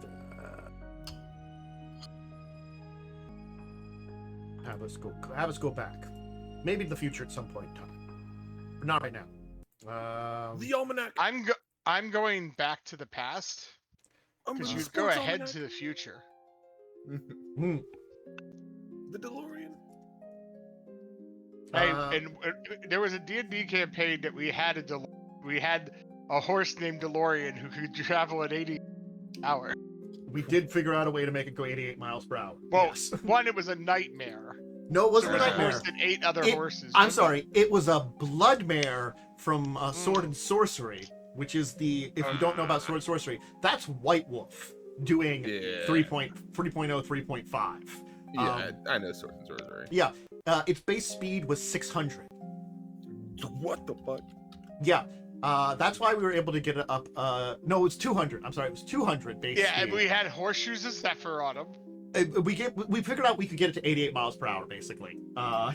It was funny enough, so that's why it was named DeLorean. Anyway, side tangent done. So, but yeah, Calder, you're enjoying a show. It seems to be wrapping up. You've been here for probably longer than you were going to. Certainly. So I'm just impatiently tapping my foot, waiting. Just hurry up. Don't have all night. But then the 4 of them will. Bogey, hi. Now I've got both cats here. Let's go. Confused on that one. They will end up, and there will be some clapping, some bows, and it seems the 4 of them begin to mill about. Though the elven man on the lute will start to sneeze a few times in a very kind of like cute tiny sneeze, like choo choo choo choo choo. Fucking bless you, weirdo. Thank you. You good, man? Of course. Is there something you require from me, human? This is the one with the loot you said, or the lyre? This is the one that you're looking for, the one with the lyre. Okay. Yes, I have some business with you. If you would please, I'll fill my empty glass. Follow me to the drink fountain. Can't you do the business here? I'd rather not. It's very, very strong over there. We won't be for massive amounts of strange meats and food. Is he allergic to humans? It's just a little bit too much. That's actually a really good question. Do you have like a meat allergy? Is it a cheese thing? You're probably unaware, but our people, though we don't not eat meat, it tends to be on very special occasions and in very small amounts. The woods would normally take care of us. I see. We won't Sometimes be the there too rivers, too. Your very hardy meats are a little too much for most of us. Not to be too rude. God damn. We have, there's fruits, cheeses over there, very mild fare. It's more, I need to collect some of my companions who also have business with you, and I can't start deliberations without them here. Is this truly important? Could wait till another day. Exceptionally important, I assure you. I'll take, like, a napkin and hand it to him. Thank you. Very important. I would not ask for your ear if this weren't something worth considering. Alesrin, Savalis, Selthiak, come now. Gentlemen, it seems we are needed elsewhere. Actually, I need just you. They come with me wherever I go. They are Fucking kidding me. My left and right hands. I can't decide anything without them. Truly, we are joined together for all eternity, in both music and beyond. Why couldn't Umbrin find you first? Please, just keep them here. You won't be gone for long. This is a very private matter. At least one of them accompany me. I feel so alone without them. And no offense, I just do not enjoy these places as much as perhaps you seem to think. They can hover around, but they can't listen. Come on. Grab some food, please. Find something wonderful for me. He'll actually start, he'll say, do you know Elven? Let me check real quick, actually. I do not. He'll like, after he says that you would understand, find something that I would enjoy. He says a few things in Elven, a few sentences. And then kind of like turns towards you. Accompany away. He's gonna hold the napkin you've given up to his like nose and mouth. He actually, in fact, has a very simple mask. It's sort of like the same kind of mask that Ixbanor has, just like over the eyes. So it's a lot smaller of a mask, but it is this kind of like very simple one. That's kind of this kind of greenish color to match his robes. With what looks to be like little branches growing out of it with like leaves and like flowers on it, that almost the mask looks alive. That's but you just shrug my shoulders, like, he's definitely like holding that up to his like nose and mouth as he kind of walks behind you. He's kind of strapped his lyre to his kind of over his shoulder to his side, as he will kind of accompany you. And occasionally hear a shoo, shoo. Oh, dreadful. I hate this place so much. I'm gonna make my way over to the table with him in tow. Yeah. And I guess his guy. they're all gonna kind of mill about, but the one of them will probably be going over on the other side of the big spread. Will be kind of like looking through the foods and stuff like that. It looks like, you can kind of almost see him occasionally on the side of your eye, like picking up some kind of strange fruit or vegetable and kind of sniffing it a little bit and taking like a little taste, like you're kind of like milling about and thinking about like each of the foods and stuff like that. He's actually going for like the taste testing. You're not sure which one of the ones he mentioned that was. But they are incredibly beautiful elven men. As you can see, like the prince himself is very attractive. Definitely speaking, you can tell that he must be of older age as an elf because he looks like a fine, refined gentleman. But of course, elves live a lot longer. But like he kind of would be like a little bit of like a silver fox, I would say. So you can tell he's kind of got that kind of like aging kind of little bit now that you're like close with him. But like tasteful gray. Yeah, kind of on his side.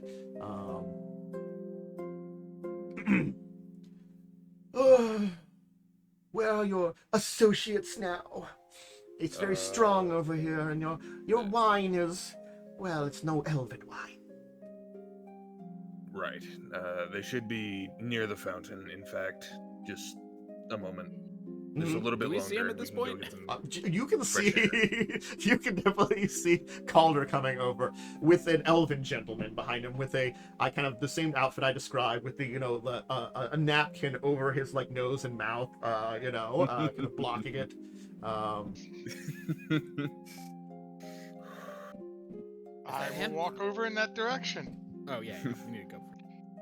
Before you say you're on anything, my shoulders, so yeah. Before you say anything, I know I'm late. You can hear one sentence from him and you'll understand why.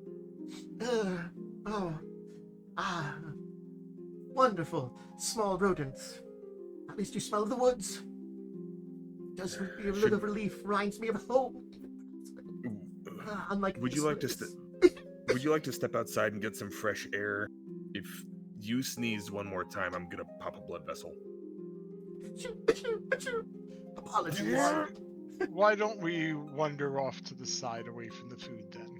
Yeah, this guy, yeah. It's just a little bit too much of all you humans. Oh my I knew it.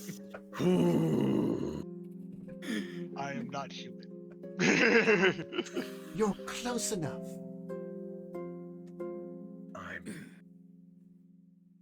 Oh, you're so lucky. You're so lucky we need you. You're so lucky we need you. Oh, yeah. You can lead him kind of a little place to outside. Talas is nowhere to be seen. Yeah. I'm gonna roll something here, and let's see what. Well, I'm gonna see what number I roll. I'm just roll this D20, and it's going to reflect on something here. A 9, huh? Yeah, you don't see Talas. Did either of you happen to catch where he was going when we split up? Sorry, what'd you say? I did not. Shit. He asked if we saw where Talas went. No. Well, can we get this over with? We're getting to that. Yeah, we'll worry about it later, I guess. Oh my god. All right. Please, if you would kindly explain to him everything, I need to breathe for a second. The air of your city is just so still. You need some more trees, a little bit more greenery. This place is beautiful. I couldn't agree more. Man, you're doing. I agree as well. A strange creature that speaks words. He's very smart. I've heard tales of small rodentia that have gained intelligence. Usually it is very rare. A magically inclined creature such as yourself? Fascinating. I will give him a greeting in Elvish. Probably a traditional Elvish greeting. You'll hear him speak in Elven then, so he'll switch over. At least someone here has some form of reasonable manners. I tell you, the stench of the human cities is just so much to understand.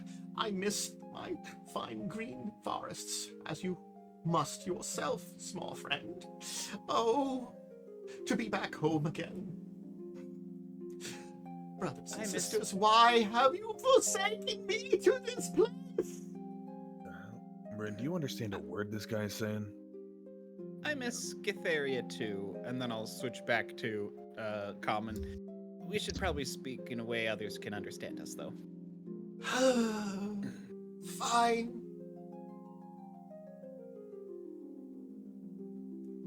Well, what is it that you require of me? I would like to perform a little bit more and hang out with my entourage. The missus will be upset if I don't get back home. Ugh.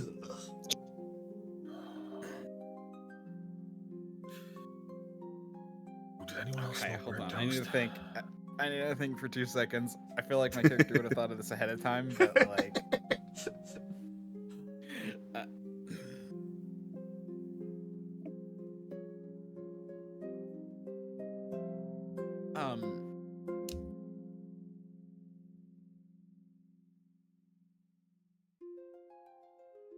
Do I go deception or persuasion, basically, is what I'm trying I to think say. keeping it up front with him is probably our best bet.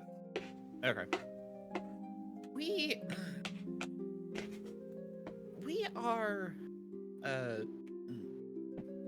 representatives of Duchess I'm Oh yeah, Duchess is like she's a half elf, isn't she? The Duchess Sorcian? Yeah. So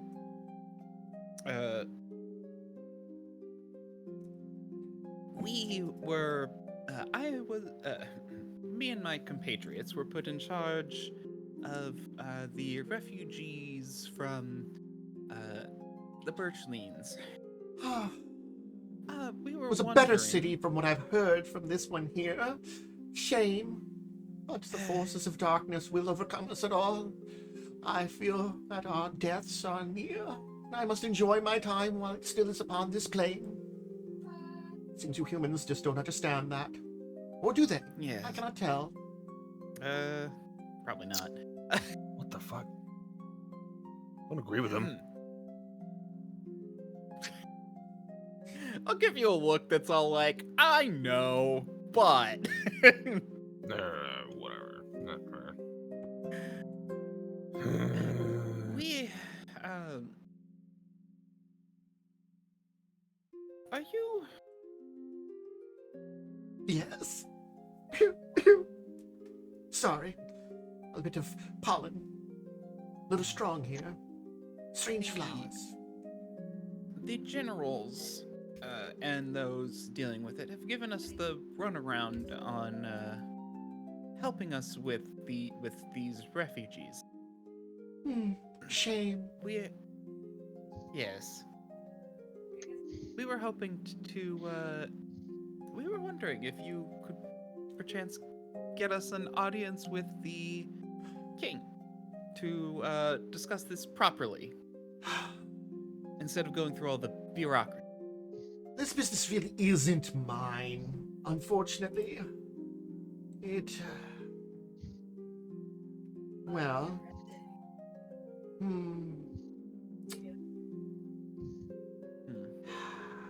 Look, the truth is that I care very little for the politics around this place. But... Understandable.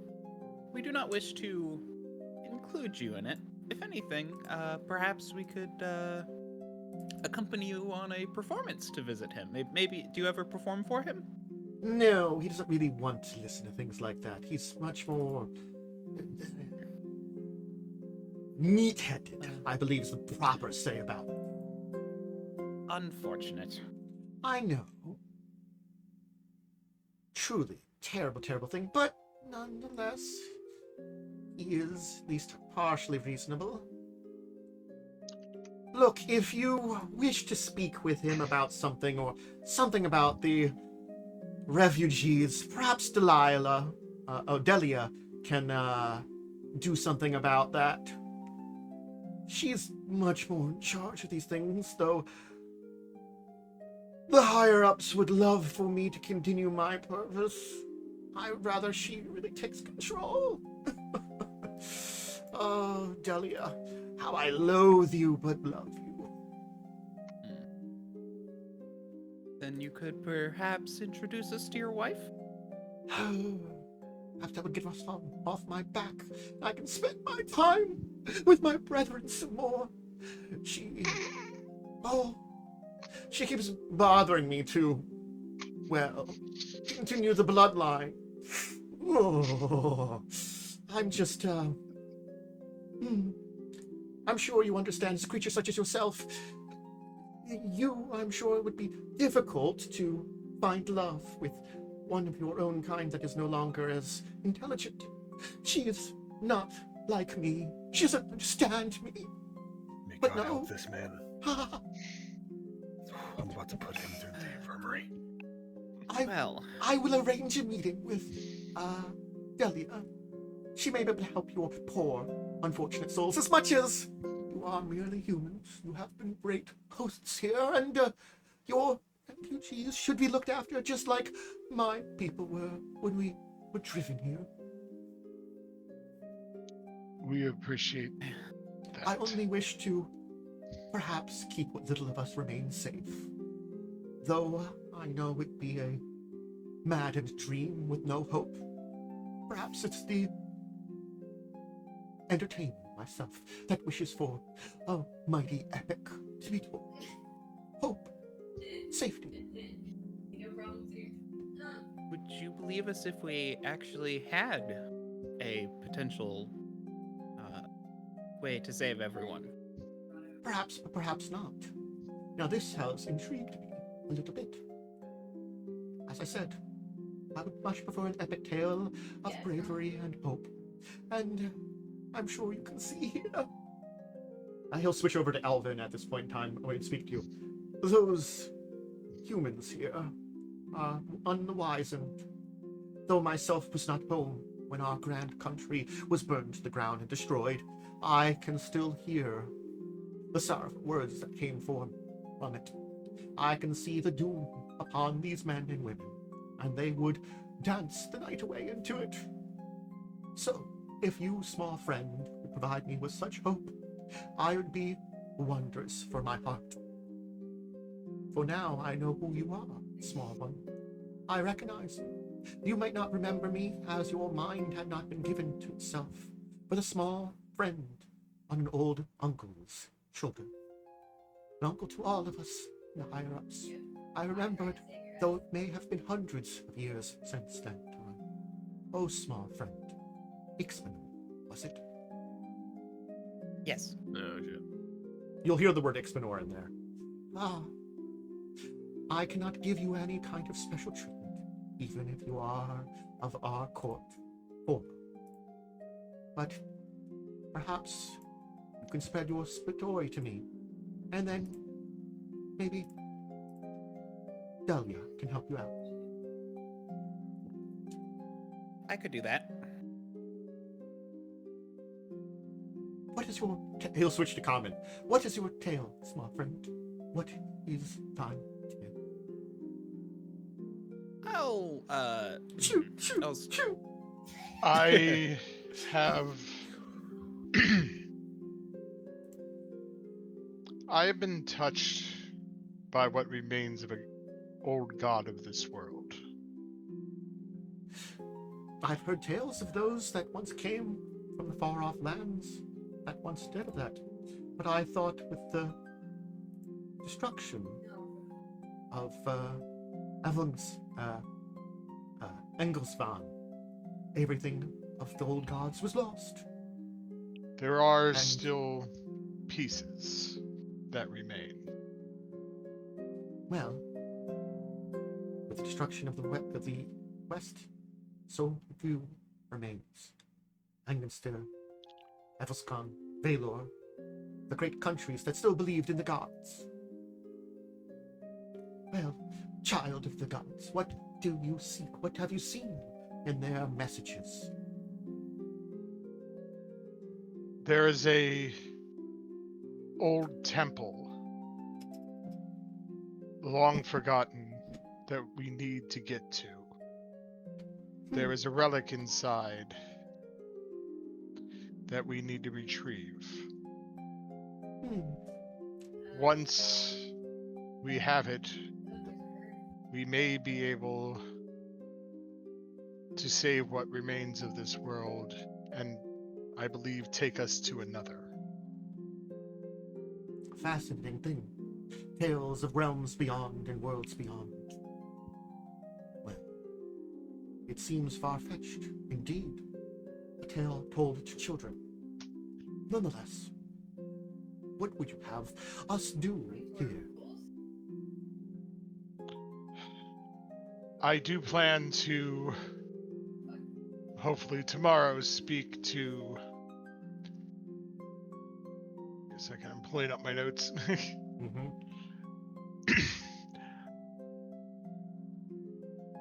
Dravonian Breckencourt. Oh no, wait, that's the wrong one. No, that was the other guy. Dorak Rockhammer. Ah, I believe he may have information on how to find this lost temple. fascinating. I would not have believed a Rockhammer would know such things. I would have thought him much more similar to his brother, Belmont. He presides in the cathedral. Yes. Well, you may have to find the permission from the High Clergy if you are going to do that.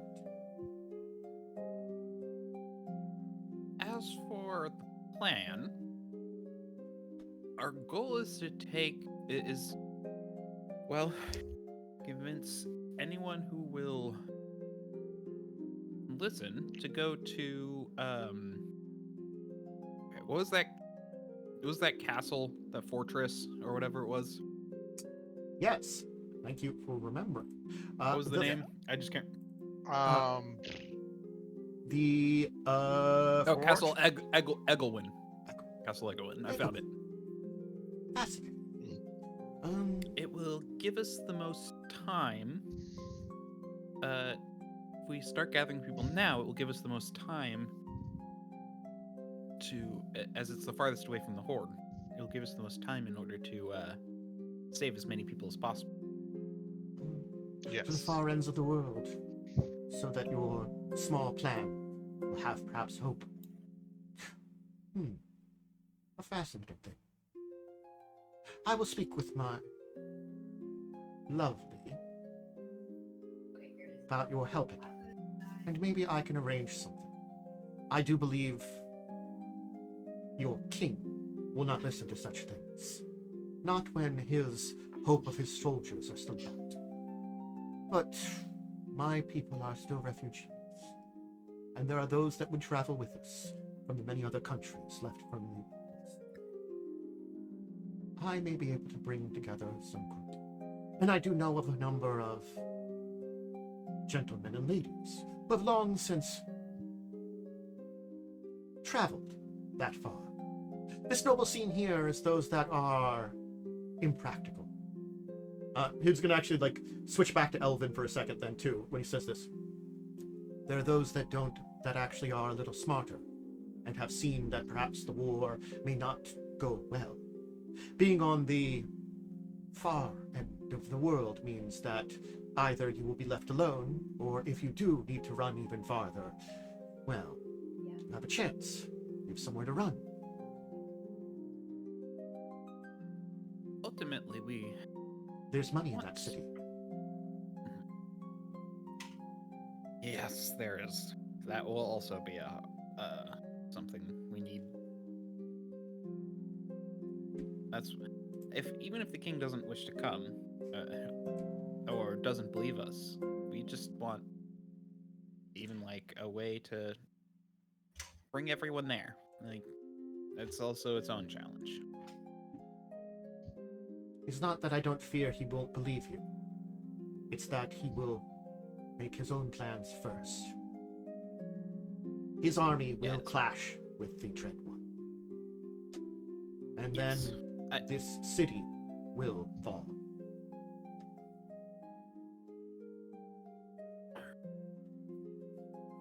As far as we have seen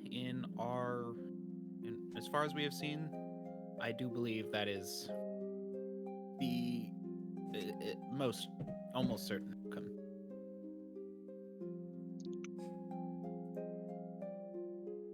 Unfortunately, from what I understand, he has obtained a piece of one of the old gods as well. That's what makes him so powerful. Dread, you mean? Yes. Well, that would explain much. Tales of the great gods and their servants echo throughout history. Even in our lands, Scatharian, where the gods had left us long ago. We were one of the first children of the gods, but we were also one tasked with guarding the world in many ways. That is the elven way. Granted, gods left, we were left in your place in many ways, to look over the smaller races. We lost that long ago. It is a tale that tells of our own end. Still, we will travel there, me and my people. I do not know how many will go with us. Not many. But know that you have found a spark of hope in a man who was hopeless in a lot of ways. Mhm. Even Hope if it's is all for we a few have more... left. Sorry. You're true. Even if it's for a few more days, a few more weeks, I will be with my beloveds. And she can come along too.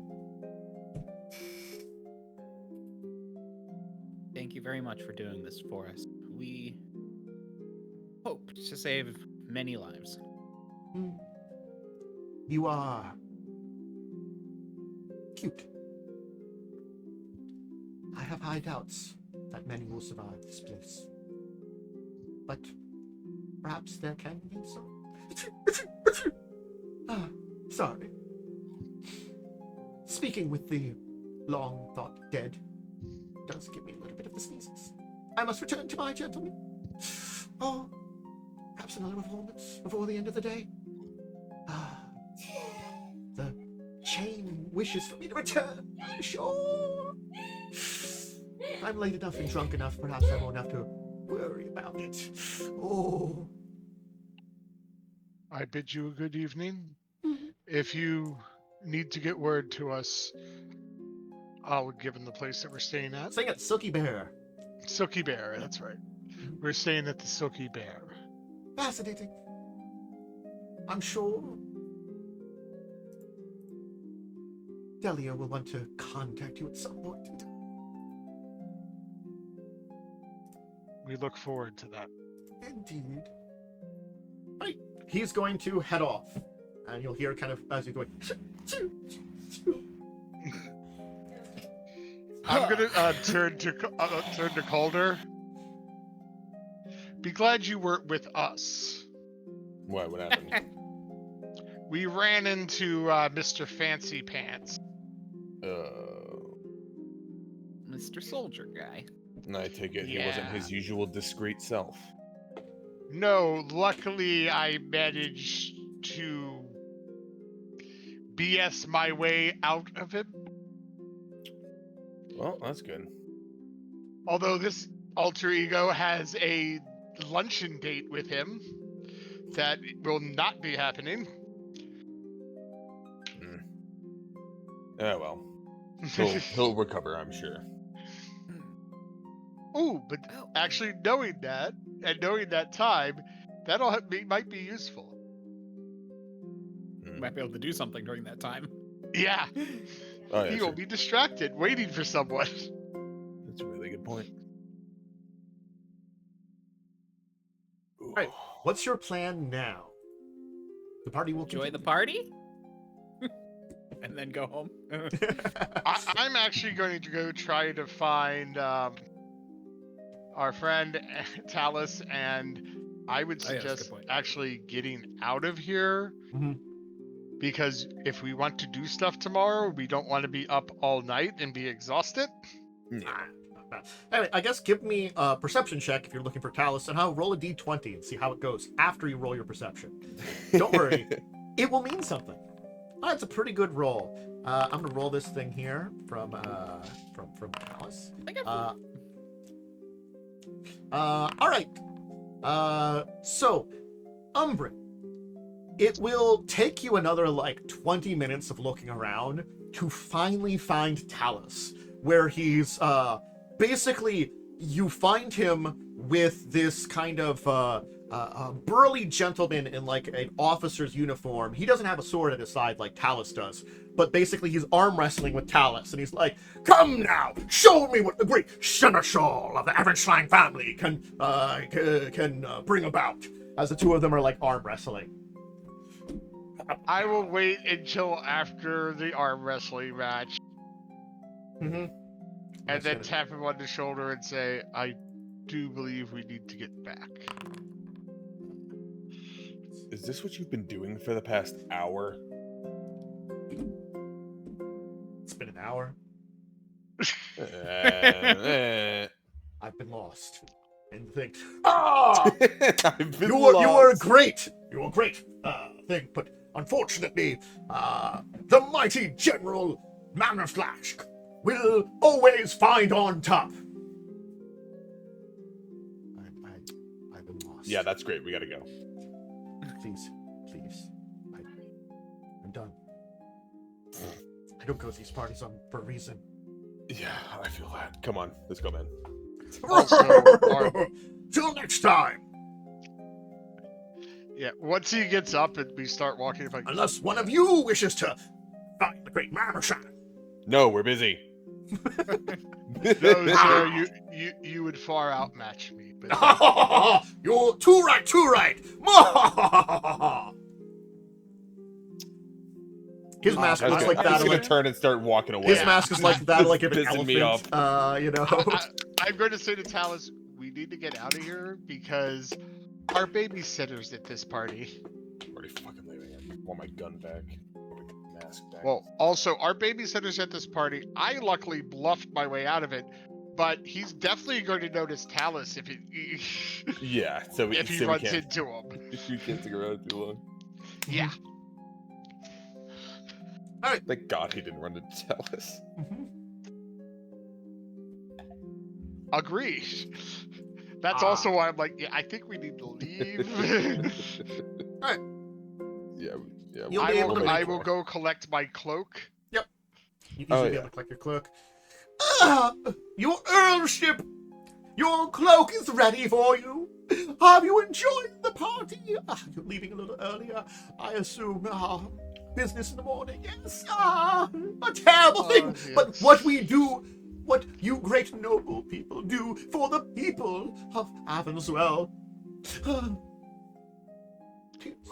Thank you. You do me too much flattery, sir. Oh, But thank you. your worship, good evening to you and your entourage. I hope you continue to enjoy your company.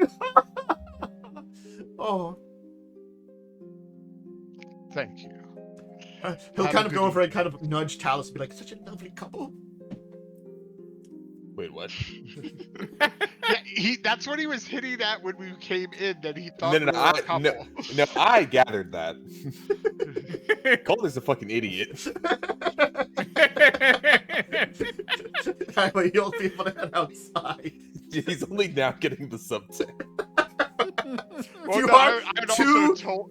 Two, apparently, bachelors that showed up together. You know, this is not a place you go trolling, so it's I'm sort of also, like a Yeah, I'm also assuming that the prince is more than just friends with his fellow. Oh, definitely. Oh yeah, no, obviously. I think that was implicit. I They're actually did not soulmates. catch on to that. They're his Oh, soulmates. They complete him. You know what? Now that you put it that way, that's a good point. And Yeah. I don't know why I the didn't pick up fact on that that. he was just like, oh, I'd rather my wife deal with that so I can spend more time with the guys. It's like, Yeah. come on. I go nowhere without them. I can decide nothing.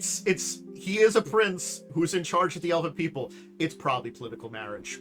And Yeah, she's like, I mean, look, yeah. and she's probably been like saying to him, like, look, hey, I know we don't really like each other, but you have to get busy with this. We need an heir.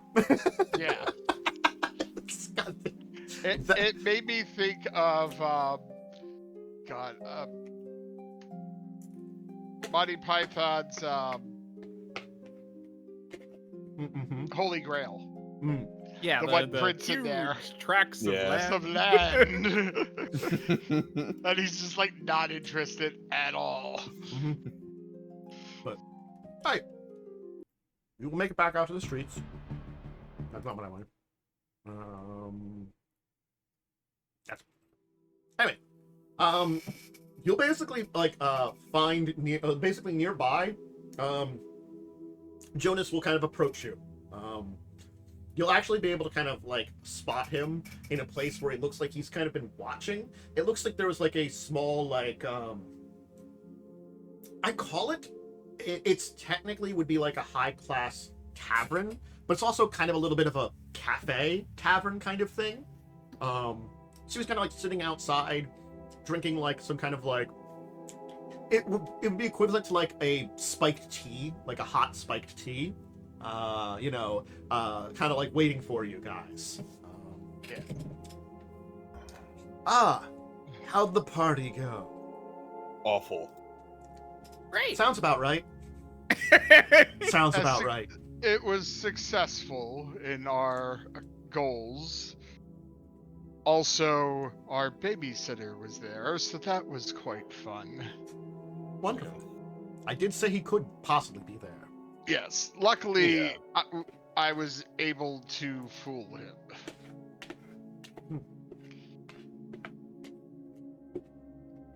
That could have been bad.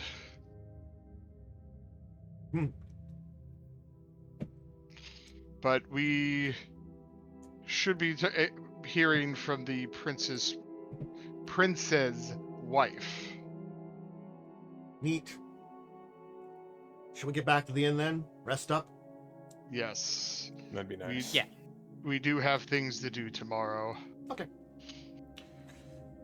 You'll easily be able to head back to the inn across the streets. Certainly speaking, as hours have passed by, a lot of the little bits of business that were going on have even now cleared up. Some of the taverns still have patrons that you pass by, but they're a little quieter. Not as loud, not as rowdy. Seems like everything's just quieted down a little bit more, even. Almost a little bit like, too quiet at this point in time, at this time of night. Just a bit of that kind of like eeriness of the streets. But, you will be able to make it back to the inn safely. A little unnerving. Safely. It'll be a fine morning.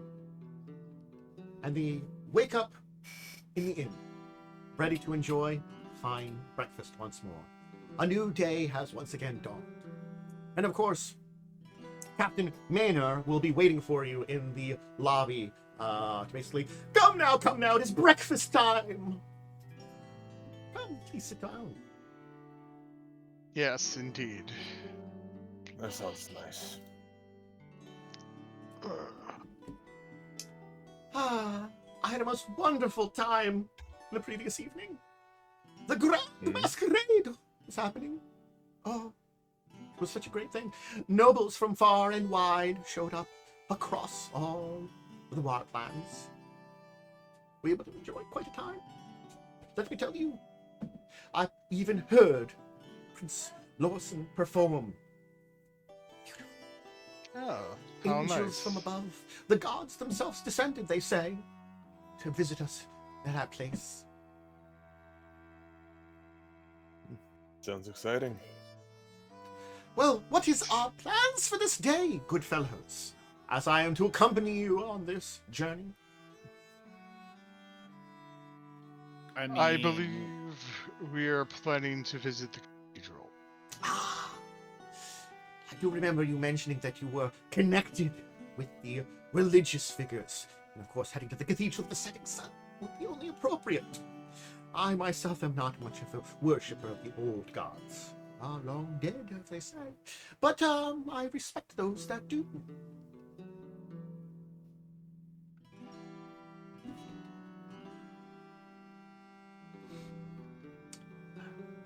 I will perhaps be in contemplation in the rooms while waiting for you to finish your business up. That'll be fine. Understood. I do understand those like yourself. It's more private affair when it comes to the religious things. Between you and what little gods remain.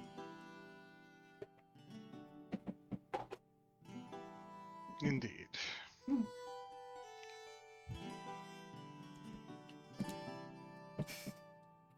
Oh, something I forgot to mention. I would have put on. So I actually have a collar, which I would have put on to look more pettish while we were there. Gotcha. Just a fun little detail.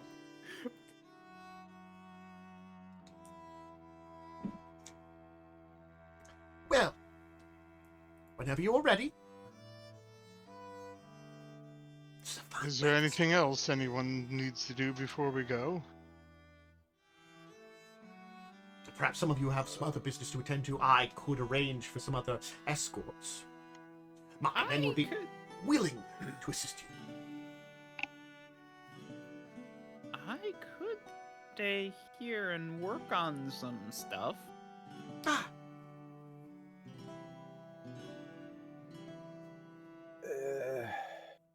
No, I got nothing.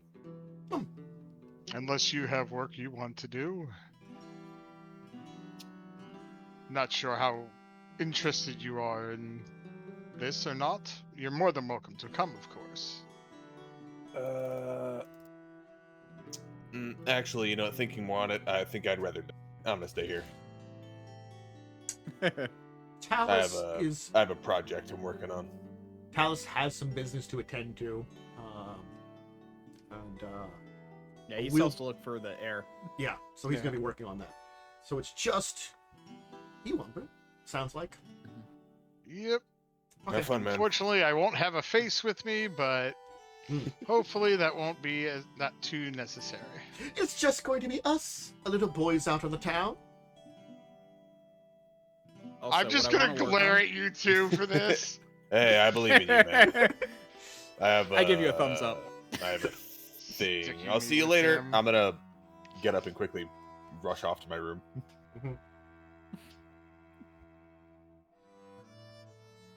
I do want to say what I want to do is I want to see if I can't be nice and make up a potion that can help with the prince's allergies.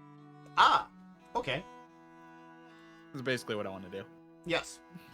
Sounds good. So Umbrin, you and Marcus will head towards the cathedral. He certainly knows his way there, even though it's a place that he doesn't really go to. He easily knows his way. Along the way, he'll kind of be like turned towards you, and you'll hear him as he kind of approaches very closely. He's like, "Don't worry, your secret's safe with me, Baron. I know that you're going incognito with them. I'll make sure if you need to sneak out to another party like that, I'll tell my men to allow you out. I understand slumming it with the common folk."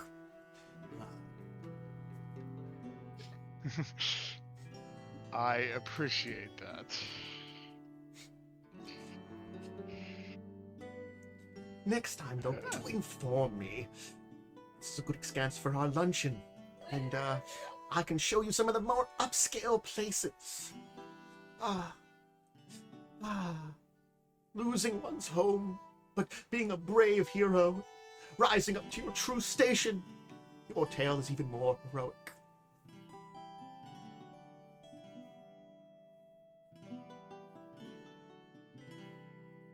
Anyway, he'll accompany you to the place. Yes. Apparently, the rolls weren't good enough. Yeah. Mm-hmm. I mean, like, I'm not surprised. it's both he figured it out because you really couldn't deceive him, but also, like, he made assumptions because you made your deceptions like you did, basically. Which are technically on your side. he's Yes. his story is now weirdly more epic than it was. You're a mysterious baron who's given up his station in order to fight for the people and leads them to safety. Yes.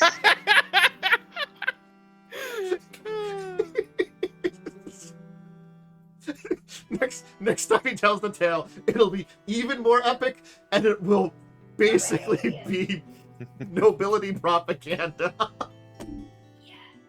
Congratulations. Yeah. So, the Cathedral of the Setting Sun is a massive building in an area of the city that you actually haven't gone to. It takes up perhaps even an entire block. The building itself seems old, perhaps ancient. It seems that it is built into what looks to be a older structure in the center of it. Some kind of smaller and older temple, in which the grander, more one is built over top of it. Within it, there are effigies and symbols that seem to represent every one of the ancient gods.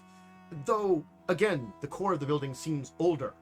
Much of the work on here seems relatively new, especially the larger expansions of the building.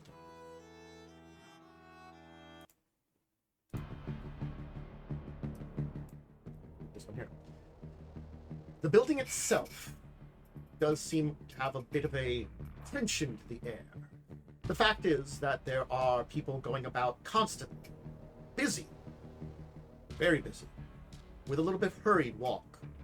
You'll see members of the clergy walking about with purpose and basically ignoring all about them. No small idle chatter.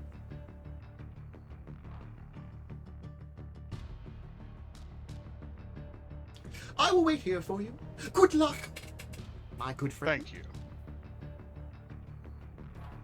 If you do need assistance, let me know. And once you're done, we can enjoy that lunch. I know a fine place. My treat on the other side of town. Fine good cafe. We want for lunch. Sounds good. Thank you.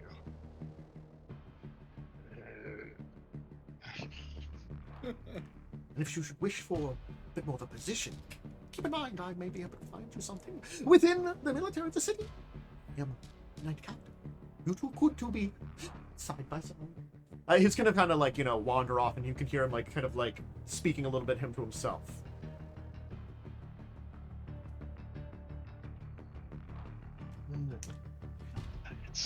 The main chamber of this room is basically this large kind of area that kind of stretches out in front of you. You can see that effectively covering the two walls are statues of what you think are the gods, but the statues themselves are very undetailed. There are no faces to any of them. There are forms, male, female. They are well sculpted, and images that seem to relate to the various titles that you've heard of the gods, the essences that remain on the world. But still, these are probably the most exact descriptions or depictions you have seen outside of the tales you heard that perhaps were back in the days of when Angenster was still around, where great statues and works would have still remained like this.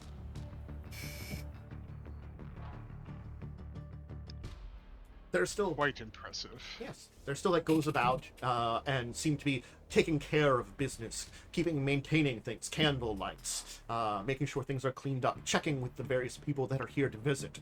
But again, that busyness of the entire place still seems to remain. People walking about, those that seem to be dressed in various garbs of the sisters and brothers of the faiths. Does there seem to be a place that people may be waiting at all? Not in particular. It does seem as though that there are people that visit the various god statues and then will meet with the various clergy of those places. There are reception desks. Not really reception deck either. This does seem more like main cathedral grounds, almost, you could say, there too.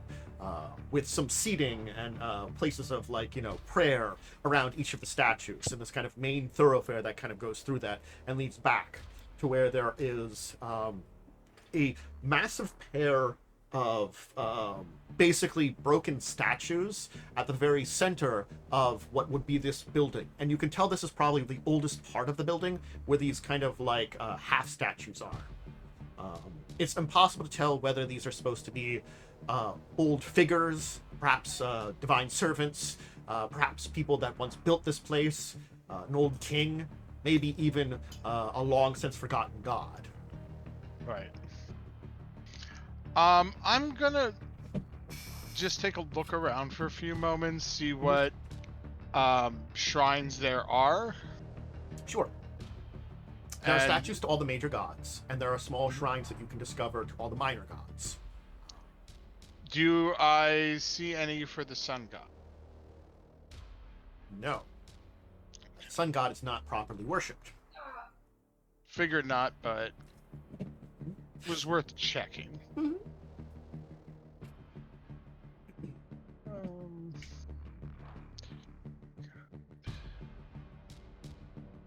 I will visit the Keeper of Lost Souls, though. The dead. The figure itself is an interesting one. It's always depicted as a gaunt figure, almost like half skeleton, but still of flesh, in very kind of flowing robes, and holds a staff that appears to be made of bone. While the figure has, rather than like a formless face on the figure, this figure, it's even more harder to see the head, as it is a hooded figure that kind of goes up over it. So it's even less descript. And the little bit that you can see where the face would be is just, nothing's there. Is there like an offering box or plate? Rather than an offering box, there does seem to be someone that seems to be related to each of the various gods that seems to be watching after them. Some of them seem to be more lesser brothers and sisters, and other ones like this one, because the god of the dead, is the god of the dead. So there is someone that seems to be of a much higher clergy title that seems to be going about and speaking to people, giving arranging rites for those that had fallen and stuff like that, prayers to those that have been lost. If you are kind of milling about in the area, he will approach you. Yeah, I am, because that is the deity I do Greetings, worship. my son. Is there something you require?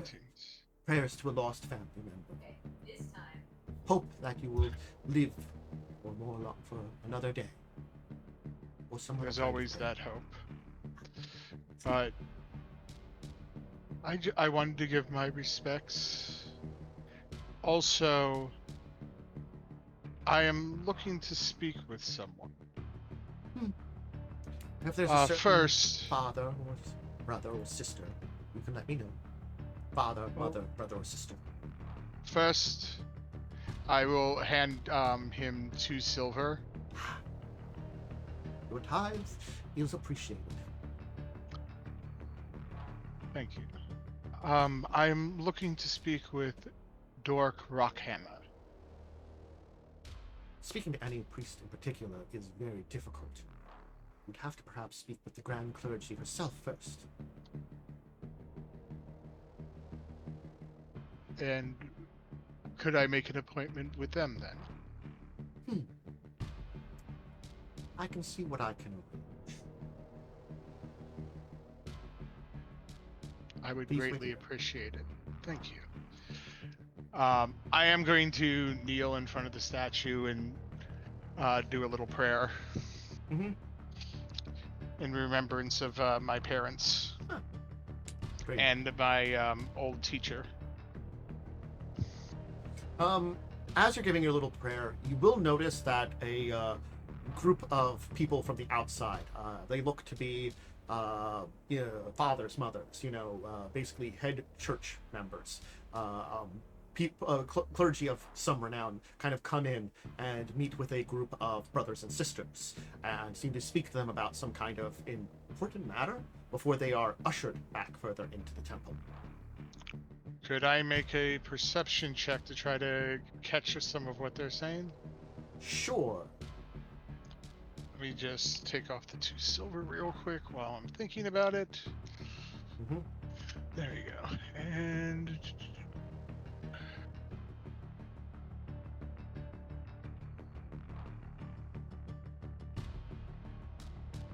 oh. Okay. Ah, crap. There it goes. I mean, you'll be able to pick up very little about the conversation. Again, they are whispered under breath and a little farther away. And though this place isn't particularly loud, they certainly aren't close enough for you to like pick up a lot about it. Right. You'll basically get able to like a few words here and there. It seems that at least something's going on, but you could tell that just by the actions of people around. It does seem as though the group that came in is reporting something. It needs to talk with someone a little higher in charge. Understood. After about 5 more minutes, the clergy that he had spoken to will return to you, the father, and he will be like, "Her madamship, the high clergy of the fallen, is willing to speak with you. It does seem that someone as devout as yourself is reasonable. She has said directly that you are brought here for a reason. I know not why. She's willing to. I appreciate that. Oh no. I do come for a reason.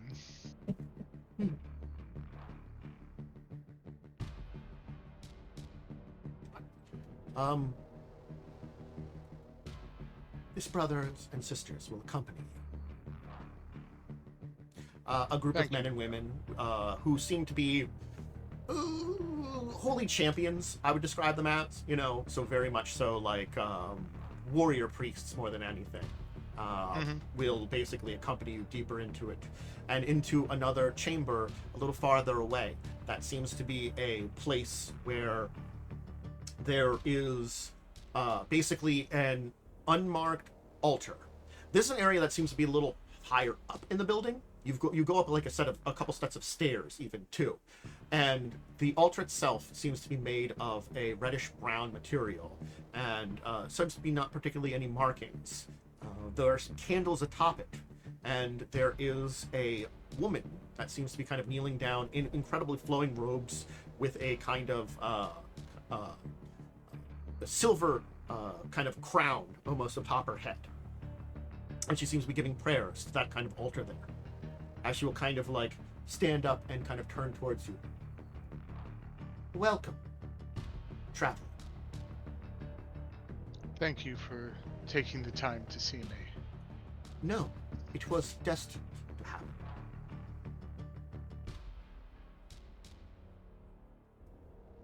You would be here this day. And I would assist you, what little that you will do. Or great that you will do. Sorry, I missed that, what you just said there. What little you would do, or great that you will do. Ah. Hopefully the latter. That is still for you to determine. Traveler. What is the name? What is the name of the shadow that has been on my mind for many months now? I am Umbrin Wisespark. Wisespark. Fascinating. At least now I can put to it. You are prophesied to come here, Wisespark. Visions of the future. I've been expecting you. I am Sylvania Thurks. I clergy of this place. A pleasure to meet you.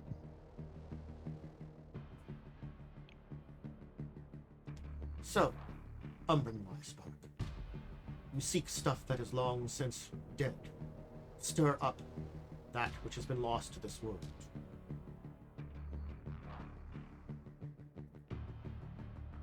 Yes. This future may doom us all, or it could save us all. Though doom is already on the horizon, perhaps this children of of men will still manage to have victory. The people around you will be able to defeat the enemy. Perhaps your heroics will have already turned the tide. A chink enough in an enemy army.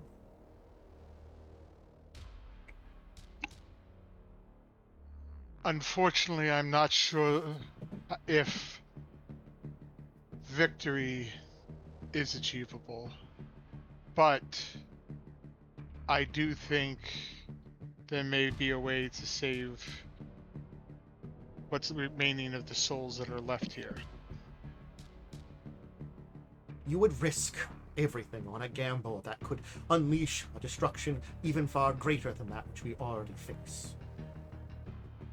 What is dead is dead.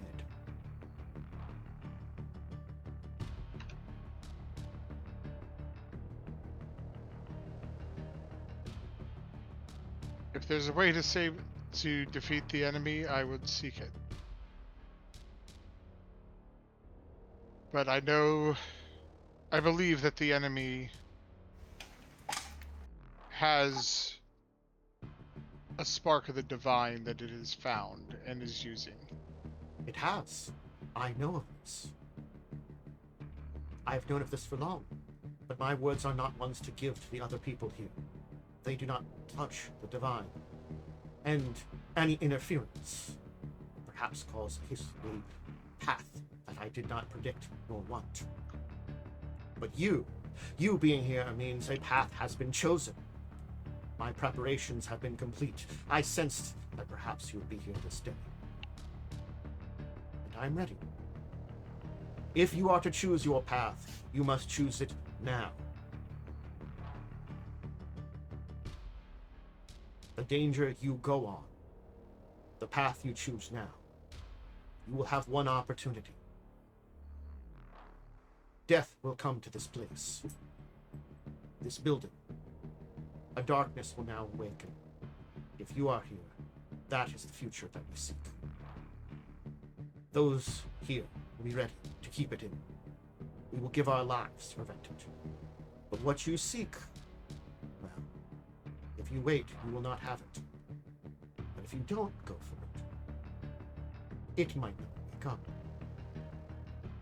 So, would you give all of our lives for that?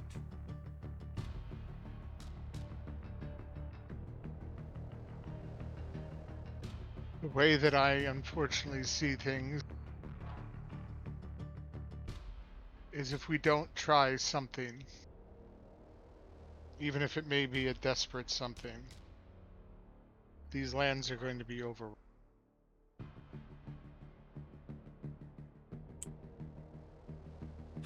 I would rather choose to act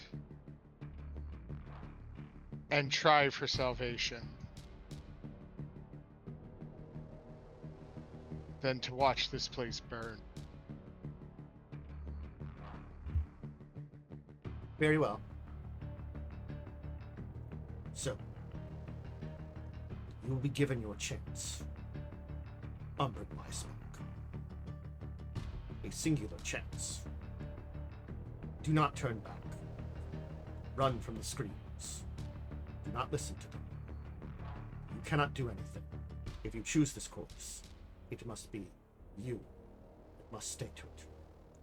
Only one will accompany you, for he is not destined to die this day. He is the other one you seek in this place. I know this for a fact. The visions have told me this. He will guide you to a place I have told him about just this morning. I should have known you would have taken this course. I should have predicted you would take this course. Perhaps I wished, in foolishness, that we would have gone for something a little simpler. Perhaps your direction is the more destined for success. What's the other option? I'm following the only hope that I've been given by what remains of the ancient sun god.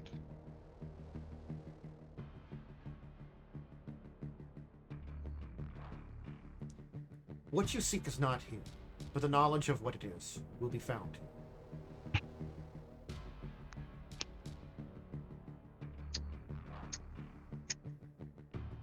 Once we can finish this conversation, do not turn back.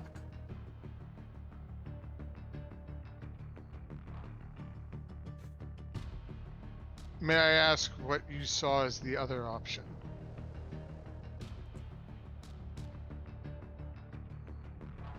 There were two futures, and each had two paths.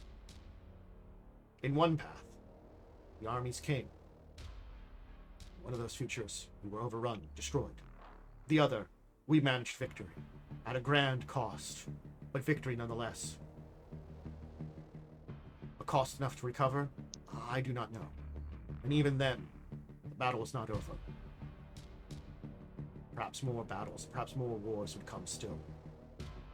Defeating the enemy's main force is one thing, but routing them completely.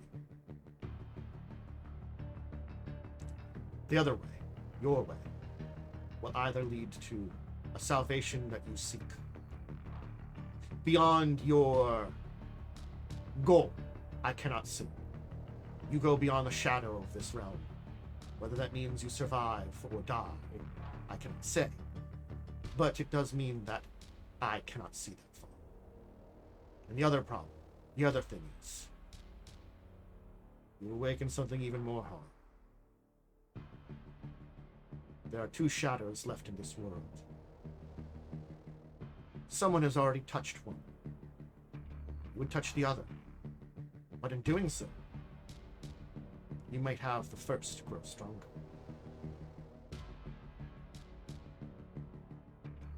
You may succeed, or you may fail. But I can't say how hopeful your side is. Yours might be the most likely outcome, your success. But these are visions.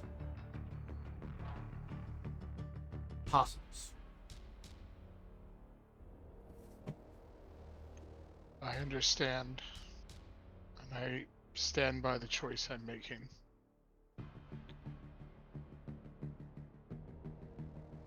Hopefully it will not damn us all. Hopefully it'll lead to our salvation. I will do the best that I can. Father Dork Rockhat will accompany you. He will know the way. He's been given stuff that will lead him. Keep him safe.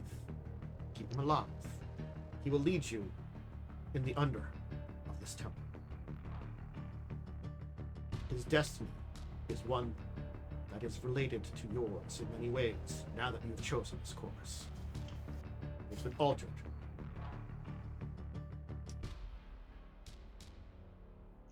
I do ask one other thing.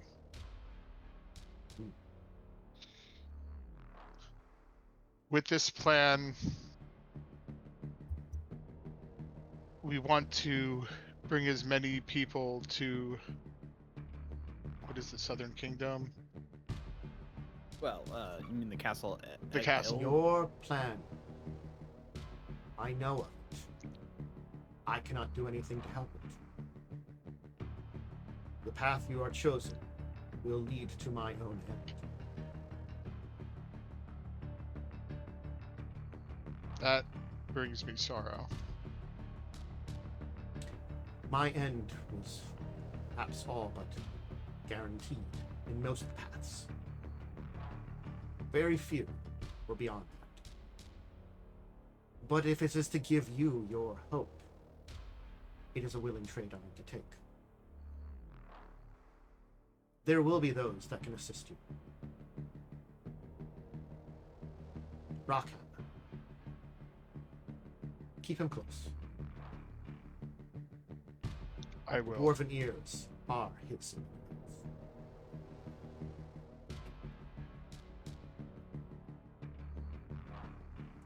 I thank you for your advice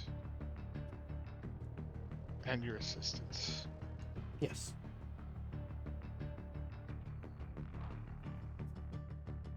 All right. We'll end there. after a cryptic conversation with the High Clergy. Yeah, it doesn't feel like the weight of the world is on my shoulders right now. I mean, she was an oracle that predicted the future and basically had seen a bunch of different futures and was like, hey, yours might be the best way to have success, but it's probably going to get me killed. To, like, Which I save enough feel people. horrible about, but it's like, at the same time, if the needs of the many... She is very needs of the many in here, you know? Yeah. So, yeah. So, yeah, we'll have you... That's the way Umbrin's looking at it, too, is... I want to save as many souls as possible. Mm-hmm. You know, it's not a bad choice, honestly. And you are given the best opportunity, and we'll see how well you use it. As she said, it's possible futures. You still have to do the actions to get there, you know? She can't give you the perfect one. She can only give you a couple of directions. So, Yes. all right. So yeah, we'll leave that there. I guess what we'll do is we'll do our normal thing here where I think since everybody ever gave their intros, I think usually Wyrm, you're the one that gives an outro and a little bit of an introduction. So we'll turn it over to you briefly before I give my little bit of spiel there and we'll head on. Yeah, I'm Diamond Wyrm. You can find me on twitch.tv/DiamondWyrm or at Diamond Wyrm on Twitter and Blue Sky or DiamondWyrm9234 on Twitter. No, on YouTube. I said that last Twitter. Next stream should be Friday. Same time as this guy. Hi.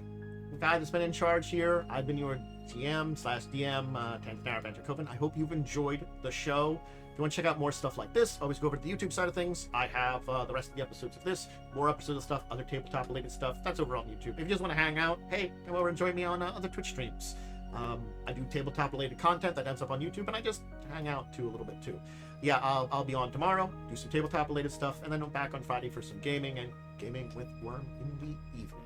So, yeah, I do hope everybody's enjoyed this show. I'm having a lot of fun, and I like how things are playing off of a lot of things with the players. You know, we're going in interesting directions here. So, anyway, until then, until the next time, everybody out there, have yourselves a great rest of your evening and stuff like that, and farewell for now. Bye! Bye.